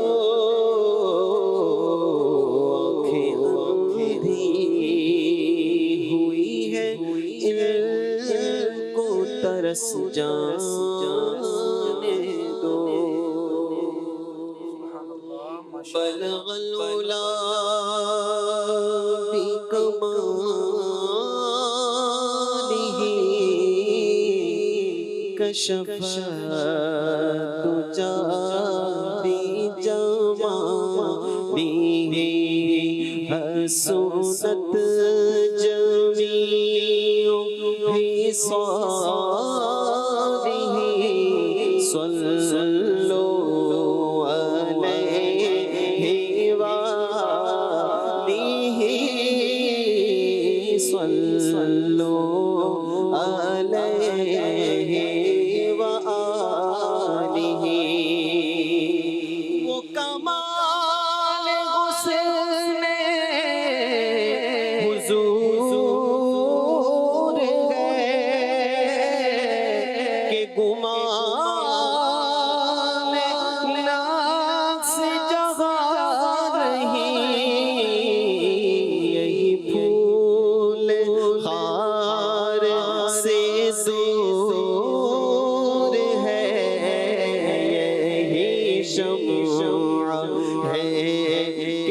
دھواں نہیں، میں نثار تیرے کلام پر ملی ہوں تو کس کو زبان نہیں، وہ سخن ہے جس میں سخن نہ ہو، بیان ہے جس کا بیان نہیں، یہی پھول خار سے دور ہے، یہی شمع ہے کہ دھواں سبحان اللہ سبحان اللہ، کیا بات ہے جناب۔ اللہ رب العالمین جل وعلا ہمیں نبی مہربان صلی اللہ تعالیٰ علیہ وآلہ وسلم کے فیضان کرم سے اور حصہ نصیب فرمائے۔ یقیناً یہی پھول خار سے دور ہے، یہی شمع ہے کہ دھواں نہیں۔ وہ اسی کلام کا شعر ہے، تیرے آگے یوں ہیں دبے لچے فصحا عرب کے بڑے بڑے، کوئی جان منہ میں زبان نہیں بلکہ جسم میں جان نہیں۔ سید عالم صلی اللہ تعالیٰ علیہ وآلہ وسلم کا خطبہ، آقا دو عالم صلی اللہ تعالیٰ علیہ وآلہ وسلم کی نکھری نکھری اور پیاری پیاری گفتگو جب وہ بیان فرمائیں تو پھر سننے والے چاہیں کہ اور کہا جائے اور بیان کیا جائے۔ سید عالم صلی اللہ تعالیٰ علیہ وآلہ وسلم کی تو باتیں ہی نرالی ہیں اور یقیناً نجات دلانے والی ہیں۔ اللہ تبارک و تعالی ہم سب کو ان باتوں کا فیضان بھی عطا فرمائے، سنیں بھی اور ان پر عمل بھی کریں۔ خطبہ حجۃ الوداع اور انسانی معاشرے کی زبردست تعمیر کرتا ہوا اور تعمیر کے اصول بیان کرتا ہوا یہ خطبہ ہے، جس طرح پہلے بھی ہماری گفتگو رہی، اور اب میں چاہوں گا کہ اس خطبے کی ایک اور ڈائمنشن جس میں سید عالم صلی اللہ تعالیٰ علیہ وآلہ وسلم نے مسلمانوں کی جان، ان کے مال، ان کے عزت کے تحفظ پر آقا دو عالم صلی اللہ تعالیٰ علیہ وآلہ وسلم نے دستور اور منشور کو بیان فرمایا۔ نکی بھائی کس طرح اس کو بیان کریں گے کہ سید عالم صلی اللہ تعالیٰ علیہ وآلہ وسلم دستور حیات میں جان، مال، عزت کے تحفظ پر گفتگو فرما رہے ہیں؟ بسم اللہ الرحمن الرحیم۔ یہ خطبے کا جو حصہ ہے یہ جامع ترین چیزوں میں سے ہے۔ اس میں بہت جامع انداز میں نبی رحمت صلی اللہ علیہ وسلم نے گفتگو فرمائی۔ آقا فرماتے ہیں ایھا الناس انا دماءکم و اموالکم و اعراضکم علیکم حرام الا ان تلقوا ربکم کحرمت یومکم ھذا و کحرمت شہرکم ھذا و فی بلدکم ھذا۔ اس میں نبی رحمت صلی اللہ علیہ وسلم نے 3 چیزوں کا ذکر فرمایا ہے اور 3 چیزوں سے اسے تشبیہ دی ہے۔ آقا فرماتے ہیں کہ تمہارے خون یعنی جان اور تمہارے مال اور تمہاری عزتیں یہ حرام ہیں، ایسے جیسے تمہارے اس دن کی حرمت، یعنی وہ دن ہے عرفہ کا دن، یوم عرفات ہے، اور تمہارے اس مہینے کی حرمت اور ذوالحج کا مہینہ ہے۔ پھر فرمایا کہ جیسے اس شہر کی حرمت، اب وہ حرم ہے اور حدود حرم کے اندر عرفات کے دن مکہ میں نبی پاک صلی اللہ علیہ وسلم نے 3 چیزوں کو 3 چیزوں سے تشبیہ دی ہے۔ گویا کہ یوں کہہ سکتے ہیں کہ حضور نے فرمایا کہ تمہاری جان، تمہارا مال، تمہاری عزتیں یہ ایسے حرام ہیں کہ جیسے ان کی حرمت اس طرح ہے جیسے عرفات کی حرمت ہے، اسی طرح اس مہینے کی حرمت ہے، اسی طرح اس علاقے کی حدود حرم کی حرمت ہے۔ حرم کہتے ہیں کہ وہ بہت سی چیزیں جو اس کے علاوہ تو جائز ہوتی ہیں، لیکن جب بندہ یہاں آتا ہے وہ چیزیں حرام ہو جاتی ہیں، جیسے شکار کرنا۔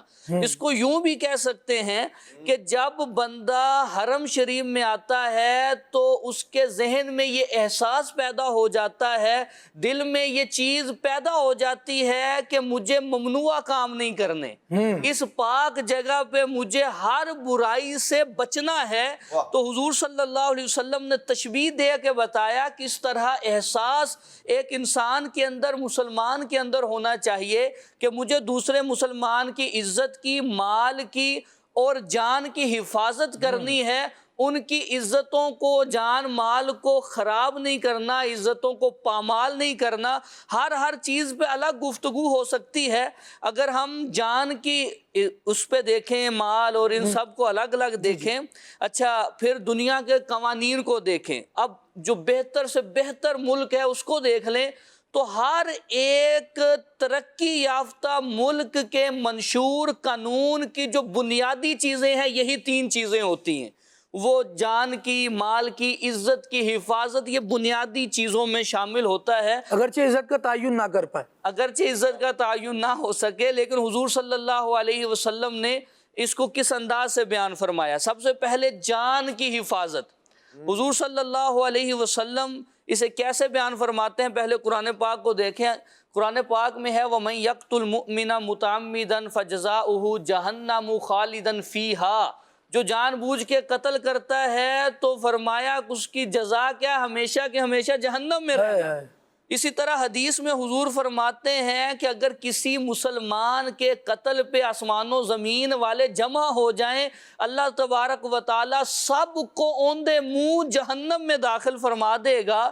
ایک مسلمان کی عزت خون کی کیسی ہے، اس کی اللہ کے رسول نے کیسی حفاظت بیان فرمائی ہے کہ سارے ایک مسلمان کے خون پہ جمع ہو جائیں، ان کو سزا کیا ملے گی۔ لیکن یہ بھی دور ہے کہ گھر سے نکلنے والے کو یہ نہیں پتا کہ میں صحیح سلامت واپس آؤں گا یا نہیں، مرنے والے کو یہ نہیں پتا میں کیوں مار رہا ہوں، مارنے والے کو یہ نہیں پتا میں کیوں مار رہا ہوں۔ قاتل اور مقتول کا یہ سلسلہ ہے۔ جان کی حفاظت جو بنیادی چیزوں میں سے تھی وہ معاشرے سے ناپید ہوتی جا رہی ہے اور بالکل ختم ہوتی جا رہی ہے۔ اسی طرح اگر ہم مال کی حفاظت پہ دیکھیں تو اس میں یہ کہ بغیر رضامندی کے کسی دوسرے کا مال لے لینا، اب اس کی ایک طویل فہرست ہے، جیسے رشوت، اسی طرح جوے میں کسی کا مال، اسی طرح سود کے طور پہ، بلکہ آیت مقدسہ میں تو خاص چیز کو بھی ذکر کیا گیا وَلَا تَأْكُلُوا أَمْوَالَكُمْ بَيْنَكُمْ بِالْبَاطِلِ وَتُدْلُوا بِهَا إِلَى الْحُكَّامِ لِتَأْكُلُوا فَرِيقًا مِنْ أَمْوَالِ النَّاسِ بِالْإِثْمِ وَأَنْتُمْ تَعْلَمُونَ۔ فرمایا کہ تم ایک دوسرے کا مال باطل طریقے سے نہ کھاؤ، کہ تم کسی کو کورٹ کچہری میں لے جاؤ، حکام کے پاس لے جاؤ کہ ناجائز طریقے سے اس کا مال کھا لو۔ اب زمینوں پہ قبضے ہیں، جس کا اثر رسوخ ہے، جس کی بنتی ہے، چلتی ہے، تو وہ دوسروں کی زمینیں بھی ہڑپ کر جاتے ہیں، مال، اور اسی طرح ان کی جائیدادوں پہ قبضے ہو جاتے ہیں۔ دوسروں کے مال کی حفاظت کا کہ 1 روپے ہے، 10 روپے ہیں، 1000 جتنے بھی ہیں۔ یہاں پر ایک بات میں اور ایڈ کروں، بات بڑی اچھی کی آپ نے کہ زمینوں پر، جائیدادوں پر قبضے ہیں، اور اس سے ہم عام طور پر جب سن رہے ہوتے ہیں نا تو ایک ذہن بات آ رہی ہوتی ہے کہ بھئی یہ مافیاز ہیں جو اس طرح کرتی ہیں، یہ بڑے غنڈے بدماش ہیں جو اس طرح کے کرتے ہیں۔ لیکن وراثت کی زمینوں پر جو قبضے کر رہے ہوتے ہیں وہ کون لوگ ہوتے ہیں؟ وہ بڑے وائٹ کالر لوگ ہوتے ہیں، لیکن بہنوں کی جائیداد ہے وہ نہیں دی ہوئی، اپنے سگے بھائیوں کو دبا کے رکھا ہوا ہے کہ بھئی یہ تو چھوٹا تھا، میں نے کاروبار میں شرکت ساتھ کی تھی۔ مطلب 20 چیزیں اس سے نکل سکتی ہیں۔ پرٹیکولرلی یہ وراثت والا ہمارا فی الحال ٹاپک نہیں ہے، لیکن بہرحال ایک جز یہاں پر یہ بھی آتا ہے کہ جب آپ حرام مال کی بات کر رہے ہیں تو کسی کا وراثت کا حق دبانا یہ بھی حرام مال ہی ہتھیانے کی طرح ہے۔ بالکل ایسا ہی ہے، حق دیتے نہیں ہیں، بلکہ کئی جگہ تو یہ برا سمجھا جاتا ہے کہ بہن وراثت کا سوال کرے یا اس کو وراثت دی جائے، بلکہ کہا یہ جاتا ہے ہم نے شادی کروائی تھی، جہیز دے تو دیا تھا، اور وہ اسی میں کاؤنٹ کر لیں اور اسی طرح اس کو پورا کر لیں۔ بلکہ جو اسلام نے، وراثت تو ہوتی تب ہے کہ میت کے بعد، مرنے کے بعد وراثت ہوتی ہے، تو اس لیے پورا حق جس کا جو بنتا ہے، جو اسلام نے طے کر دیا ہے، وہ اس کو دے دینا چاہیے۔ اسی طرح اگر ہم عزت کی طرف آئیں، عزت کی بات کریں، حضور نے فرمایا ہے خالد بھائی کئی مرتبہ جان سے بھی زیادہ، مال سے بھی زیادہ عزت کی اہمیت ہوتی ہے۔ مال بھی لوگ قربان کر دیتے ہیں، جان بھی قربان کر دیتے ہیں، لیکن کیا ہے کہ عزت خراب نہ ہو. عزت اتنی عزیز ہوتی ہے مسلمان کو، لیکن مذاق اڑانا کسی کا، غیبت، چغلی، تہمتیں، اور اس طرح ایک تو ہے کسی میں عیب ہو تو پھر مذاق اڑایا جا رہا ہے، یہ بھی غلط ہے. لیکن آج کے دور میں عیب نکالنے کے ماہرین موجود ہیں، عیب نکال کے مذاق اڑاتے ہیں اور طرح طرح کی باتیں کرتے ہیں فنی ویڈیوز کے نام پہ یا فنی باتوں کے نام پہ. لیکن ایک مسلمان کی عزت کو خراب کرنا اس طرح، یہ اسلام نے کسی طرح بھی جائز نہیں رکھا ہے. نبی پاک صلی اللہ علیہ وسلم نے 3 چیزوں کو بطور خاص 3 اہم چیزوں سے تشبیہ دے کے فرمایا کہ ان کی اہمیت اسلام کی نظر میں اور اللہ رسول کی نظر میں کیا ہے، اس کو ہمیں پاس رکھنا چاہیے. اللہ اکبر. اللہ کریم ہم سب کی جان، مال، عزت، آبرو، ایمان، عقیدہ، رشتے، نسبتیں سب کی حفاظت فرمائے. لیکن مدنی چینل کے ناظرین، یہ جو بات ہے نا کہ آقا دو عالم صلی اللہ تعالیٰ علیہ وآلہ وسلم نے عزت کے بھی حق کو بیان فرمایا ہے کہ دوسروں کی عزت میں ناحق دست اندازی یہ حرام قرار دیا. کسی کو بے عزت نہیں کر سکتے، کسی کی تذلیل نہیں کر سکتے آپ. لیکن فی زمانہ اسے فن کا نام دیا جا رہا ہے، اسے ہنر کا نام دیا. فن سے مراد ایک تو مزاح والا ہے اور دوسرا یہ ہنر والا ہے. اس کو ایک ہنر قرار دیا جا رہا ہے. اسے مختلف یوں سمجھیں کہ ٹائٹلز دیے جا رہے ہیں. اسے کہا جا رہا ہے جناب یہ تو پرینک کر رہے ہیں، یہ ویڈیو شوٹ کے نام پر، اس کے نام پر، اس کے نام پر 20 اصطلاحات مارکیٹ میں رائج ہیں. لیکن یہ دیکھ لیں کہ اگر مسلمان کی بے عزتی کر رہے ہیں، نبی کریم علیہ السلام نے مسلمان کی عزت کے بارے میں ارشاد فرمایا کہ کعبے کو مخاطب کرتے ہوئے ارشاد فرمایا کہ مسلمان کی عزت تجھ سے بھی زیادہ ہے. اور ہم کیا کر رہے ہیں، ہمارا انداز کیا ہے؟ ہمیں وہی بات ہے کہ عزتوں کا تعین ہی نہیں ہو پا رہا کہ عزت سے مراد کیا ہے، کسے عزت کہا جا رہا ہے. جس کا جی چاہ رہا ہے اس کی پگڑی اچھال دیں، کسی بھی شریف آدمی کی اچھی بھلی درست جائز ایکٹیویٹیز کی بھی منفی ویڈیوز بنا کر اور اس طرح سے اس کو ملمہ کاری کر کے اس پر برے لیبل لگا کر عجیب و غریب انداز سے سوشل میڈیا کیا کیا کچھ نہیں دکھا رہا. اور بعض لوگ اس طرح سے پہلے بھی بات ہوئی کہ چیزوں کو ایکسپوز کرنے کے نام پر وہ کام کرتے چلے جا رہے ہیں. بھائی یہ ایکسپوز کرنے کا جو آپ نے صحرا یا ذمہ داری اٹھا رکھی ہے، کس نے دی ہے؟ یہ جائز بھی ہے کہ نہیں ہے؟ کسے ایکسپوز کر رہے ہیں اور اس کا ایکسپوز کرنا بنتا بھی ہے کہ نہیں بنتا؟ یا صرف اپنی کوئی خار نکال رہے ہیں، اپنے کوئی باطل اور برے منفی جذبات کو تسکین دینے کے لیے اس طرح کے برے یا اوچھے کام کر رہے ہیں. اللہ تبارک و تعالی ہمیں سمجھ عطا فرمائے. مطلب اس کی ڈیٹیل میں جائیں تو جزیات بہت ہیں، لیکن میں سمجھتا ہوں کہ جو میرے مخاطبین ہیں، جو مدنی چینل کے اس وقت ناظرین ہیں، وہ اس بات کو سمجھ رہے ہوں گے کہ بے عزتی کرنا کیسے ہے اور کسی کے ساتھ بےہودگی کرنا کیا معاملہ ہے. اللہ تبارک و تعالی جس نے ہمیں عزتیں عطا فرمائی ہیں، دیکھیں وہ ارشاد فرماتا ہے، چشتی صاحب نے بھی آیت کریمہ پڑھی تھی، وَلِلَّهِ الْعِزَّةُ وَلِرَسُولِهِ وَلِلْمُؤْمِنِينَ. اللہ، رسول اور مومنین تو عزت کے مستحق ہیں، اور جو لوگ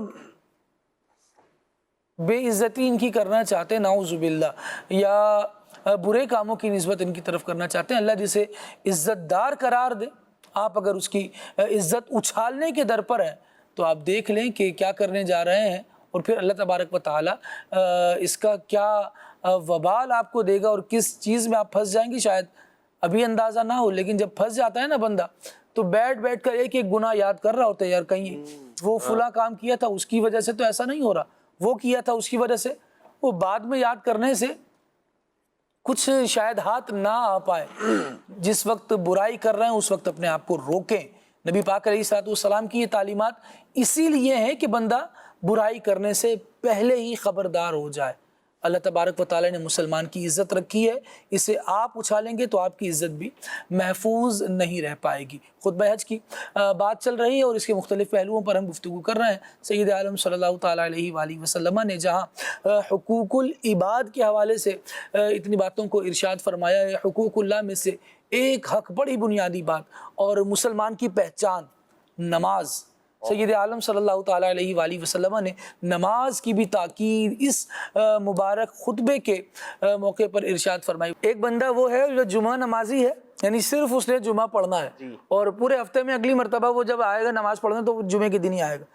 وہ ایسا بندہ خود بھی غور کرے کہ جمعے کے دن کا میرا دل، دماغ، ذہن، اس کی پاکیزگی، اس کا سکون، اس کا اطمینان یہ کیسا ہے، اور اس کے علاوہ جو ایام میں 6 گزار رہا ہوں دن کے، ان میں میری کیفیت کیا ہوتی ہے. تو واضح طور پر فرق محسوس ہو جائے گا کہ جب میں نے اپنے آپ کو راضی کر لیا ہے کہ اب میں نے سجدہ کرنا ہی ہے، اب میں نے اپنے آپ کو منا لیا ہے کہ میں اللہ تبارک و تعالیٰ کے حضور عبادت کے لیے جھک جاؤں گا، نماز پڑھوں گا، تو پھر اس وقت ایک الگ ہی روحانیت، ایک اچھی پاکیزگی، ایک طبیعت میں نفاست محسوس ہو رہی ہوتی ہے. ایسا ہی ہے. یہ وہ برکت ہے جو نمازی کو ہی نصیب ہوتی ہے، جو اس کو نصیب ہوتی ہے جو اپنے آپ کو اللہ کی عبادت کے لیے تیار رکھتا ہے. بندہ مسلمان ہے، اور ذرا اب عجیب سی ایک بات یہ ملاحظہ ہو، بلکہ توجہ دیں، ہے بات عجیب سی لیکن اس پر توجہ دیں تو اچھی ہو جائے گی، کہ ایک بندہ مسلمان ہے لیکن اسے کہا جا رہا ہے نماز پڑھ لو، تو وہ کہہ رہا ہے کہ نہیں میں ہوں تو مسلمان لیکن میں پاک نہیں.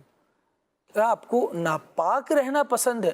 جب اس بات کو یوں ڈسکس کیا جائے، آپ ناپاک آدمی ہیں، برا لگے گا نا. مجھے کوئی اس طرح نہ کہے، یار بھلے ہوں لیکن نہ کہے کوئی، اچھا نہیں لگ رہا ہوتا. تو کیوں اس طبیعت کو، اس حالت کو اپنے لیے پسند کر رکھا ہے؟ بھائی جو بری حالت ہوتی ہے اس کو تو بندہ دور کرتا ہے نا، اچھائی کو اپناتا ہے. کپڑے میلے ہو جاتے ہیں تو کیا کرتا ہے بندہ؟ تبدیل کر لیتا ہے. جب خود خدا نہ خواستہ ناپاک ہے تو پھر طہارت کا اہتمام کرے، طہارت کا انتظام کرے. یہی کیا کہ اپنے ماتھے پر اپنے ناپاکی کا ٹیگ لگا کر اپنے آپ کو عبادت سے ہی بندے نے دور کر رکھا ہے. یہ تو کوئی اچھا عمل نہیں ہوا. اللہ کریم ہمیں توفیق دے ہم عبادت کرنے والے ہوں اور اس کی روحانیت بھی ہم حاصل کریں. عدنان چشتی بھائی، اللہ کریم آپ کو برکت دے. نبی پاک علیہ الصلوۃ والسلام نے اس خطبے میں جن باتوں کی طرف توجہ دلائی ہے اس میں سے ایک اور پہلو میں چاہوں گا کہ اس پر بھی بات ہو، اور وہ ہے کمزوروں کے حق ادا کرنا. آپ کیا فرمائیں گے؟ بے شک نبی کریم صلی اللہ تعالیٰ علیہ وآلہ وسلم نے وہ طبقہ جو جسمانی طور پر کمزور ہے یا جو مالی اعتبار سے اور دیگر جو حقوق کی ادائیگی کے اعتبار سے جن کے حقوق کا خیال نہیں رکھا جاتا تھا، اللہ کے محبوب صلی اللہ تعالیٰ علیہ وآلہ وسلم نے ان کی جانب بھی لوگوں کی توجہ دلائی اور ان کے حقوق کو بھی بیان فرمایا اور ان کو بھی ہائی لائٹ فرمایا. اللہ کے پیارے محبوب صلی اللہ تعالیٰ علیہ وآلہ وسلم نے، چونکہ یہ وہ زمانہ تھا جس میں انسان بکا کرتے تھے، لوگ جو ہے وہ لوگوں کو، انسانوں کو ایسے ہی بیچا کرتے تھے جیسے بھیڑ بکریوں کو بیچا جایا کرتا ہے، اس طرح انسانوں کی خرید و فروخت ہوا کرتی تھی. تو وہ جو اس زمانے میں رواج تھا کہ لوگ خادم اور غلام رکھا کرتے تھے، نبی کریم صلی اللہ تعالی علیہ وسلم نے پہلی بات تو یہ ہے کہیں بھی غلاموں کے رکھنے کی پذیرائی موجود نہیں ہے اسلام کے اندر، بلکہ مختلف طرح کے کفارات، مختلف طرح کی خطائیں، مختلف طرح کی جو ہے وہ یوں کہہ لیں کہ گناہ ہو جانے کی صورت میں غلاموں کو آزاد کرنے کا ذہن دیا گیا ہے کہ یہ وہ ہیں جنہیں آزاد کرنے کی ترغیب موجود ہے.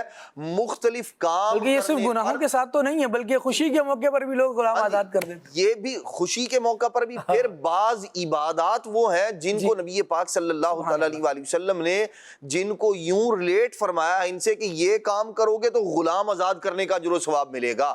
تو نبی پاک صلی اللہ تعالی وسلم کی سیرت طیبہ میں، آپ کی تعلیمات میں ہمیں ایک تو یہ روشن پہلو ملتا ہے، غلاموں کی آزادی کا اسلام جو ہے وہ ذہن دیتا ہے، اور دوسرا ان کے جو حقوق ہیں نبی پاک صلی اللہ تعالی علیہ وسلم نے ان کو بیان فرمایا. ایک بار نہیں، خطبہ حجۃ الوداع میں نبی کریم علیہ السلام نے 3 بار ارشاد فرمایا اپنے غلاموں کا خیال رکھو، اپنے غلاموں کا خیال رکھو، اپنے غلاموں کا خیال رکھو. پھر ارشاد فرمایا جو خود کھاتے ہو انہیں بھی کھلاؤ، جیسا لباس خود پہنتے ہو انہیں بھی پہناؤ. نبی پاک صلی اللہ تعالی علیہ وآلہ وسلم نے یہاں خادموں کے بارے میں اور پھر اسی طرح جو خواتین کے ساتھ ظلم و زیادتی والا معاملہ ہوا کرتا تھا، نبی کریم صلی اللہ تعالی علیہ وآلہ وسلم نے ان کو بھی ہائی لائٹ فرمایا. وراثت سے محروم کر دیا جایا کرتا تھا، یا دیگر جو افراد تھے، کوئی بچہ یتیم ہو گیا ہے تو اس کے بعد جو ہے وہ اس کی وراثت پر، یتیموں کے حق پر ڈاکہ ڈال لیا کرتے تھے لوگ، اس کو اپنے پاس رکھ کے پھر نہ اس کی ضروریات کو پورا کرنا نہ اور کچھ۔ نبی کریم صلی اللہ تعالیٰ علیہ وآلہ وسلم نے ان کے حقوق ادا کرنے کا بھی حکم ارشاد فرمایا۔ اسی طرح وہ لوگ جو بیچارے کسی سے قرض لے لیا کرتے تھے اور پھر وہ سود در سود کا جو معاملہ ہوا کرتا تھا وہ ان پر چڑھتا رہا کرتا تھا۔ سود تو نبی کریم علیہ الصلوۃ والسلام نے پہلے ہی حرام قرار دے دیا تھا اللہ تبارک و تعالیٰ نے، لیکن یہاں حضور علیہ الصلوۃ والسلام نے خاص طور پر اس کو مزید ارشاد فرمایا کہ اللہ تبارک و تعالیٰ نے اس چیز کو حرام قرار دے دیا اور اب ختم کر دو اس کو، جو لین دین ہے اللہ کے پیارے محبوب صلی اللہ تعالیٰ علیہ وآلہ وسلم نے اس کو ختم فرمایا۔ تو ہر وہ کام جو کسی شخص کے لیے یوں اسے معاشرے کے اندر مجبور کرنے والا بن سکتا تھا، یا نبی پاک صلی اللہ تعالیٰ علیہ وآلہ وسلم کی جو تعلیمات کو یوں اس انداز میں دیکھیں تو ہر طبقہ ہائے زندگی سے تعلق رکھنے والے جو لوگ تھے، نبی پاک صلی اللہ تعالیٰ علیہ وآلہ وسلم نے ان کی حوصلہ افزائی فرمائی، ان کی جو ضروریات تھی ان کی طرف توجہ دلائی، اور نبی کریم صلی اللہ تعالیٰ علیہ وآلہ وسلم نے ان چیزوں سے روکنے کا حکم ارشاد فرمایا جو لوگوں کے ساتھ ظلم، زیادتی یا انہیں مزید جو ہے معاشرے کے اندر پسماندہ بنانے کا ذریعہ اور سبب بن سکتے تھے۔ سبحان اللہ۔ اللہ کریم سید عالم صلی اللہ تعالیٰ علیہ وآلہ وسلم کے ذکر خیر کی برکتیں ہم سب کو دنیا اور آخرت میں نصیب فرمائے۔ سبحانک اللہم و بحمدک، اشہد ان لا الہ الا انت، استغفرک و اتوب الیک۔ آئیے صلاۃ والسلام پڑھتے ہیں۔ ایسا مصطفیٰ سے کہہ دینا، غم کے مارے سلام کہتے یاد کرتے ہیں تم کو شام و سحر، بے سہارے سلام کہتے ہیں۔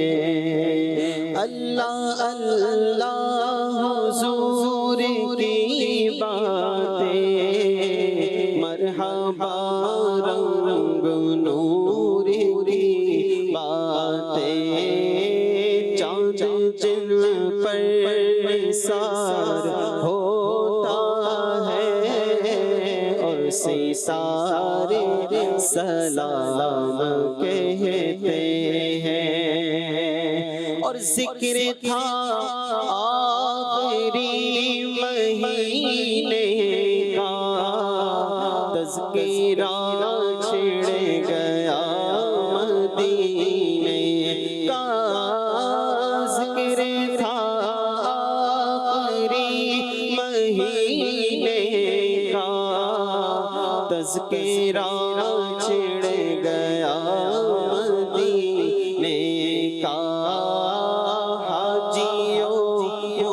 مصطفیٰ سے کہہ دینا، غم کے مارے سلام کہتے ہیں، یاد کرتے ہیں تم کو شام و سحر، بے سہارے سلام کہتے ہیں۔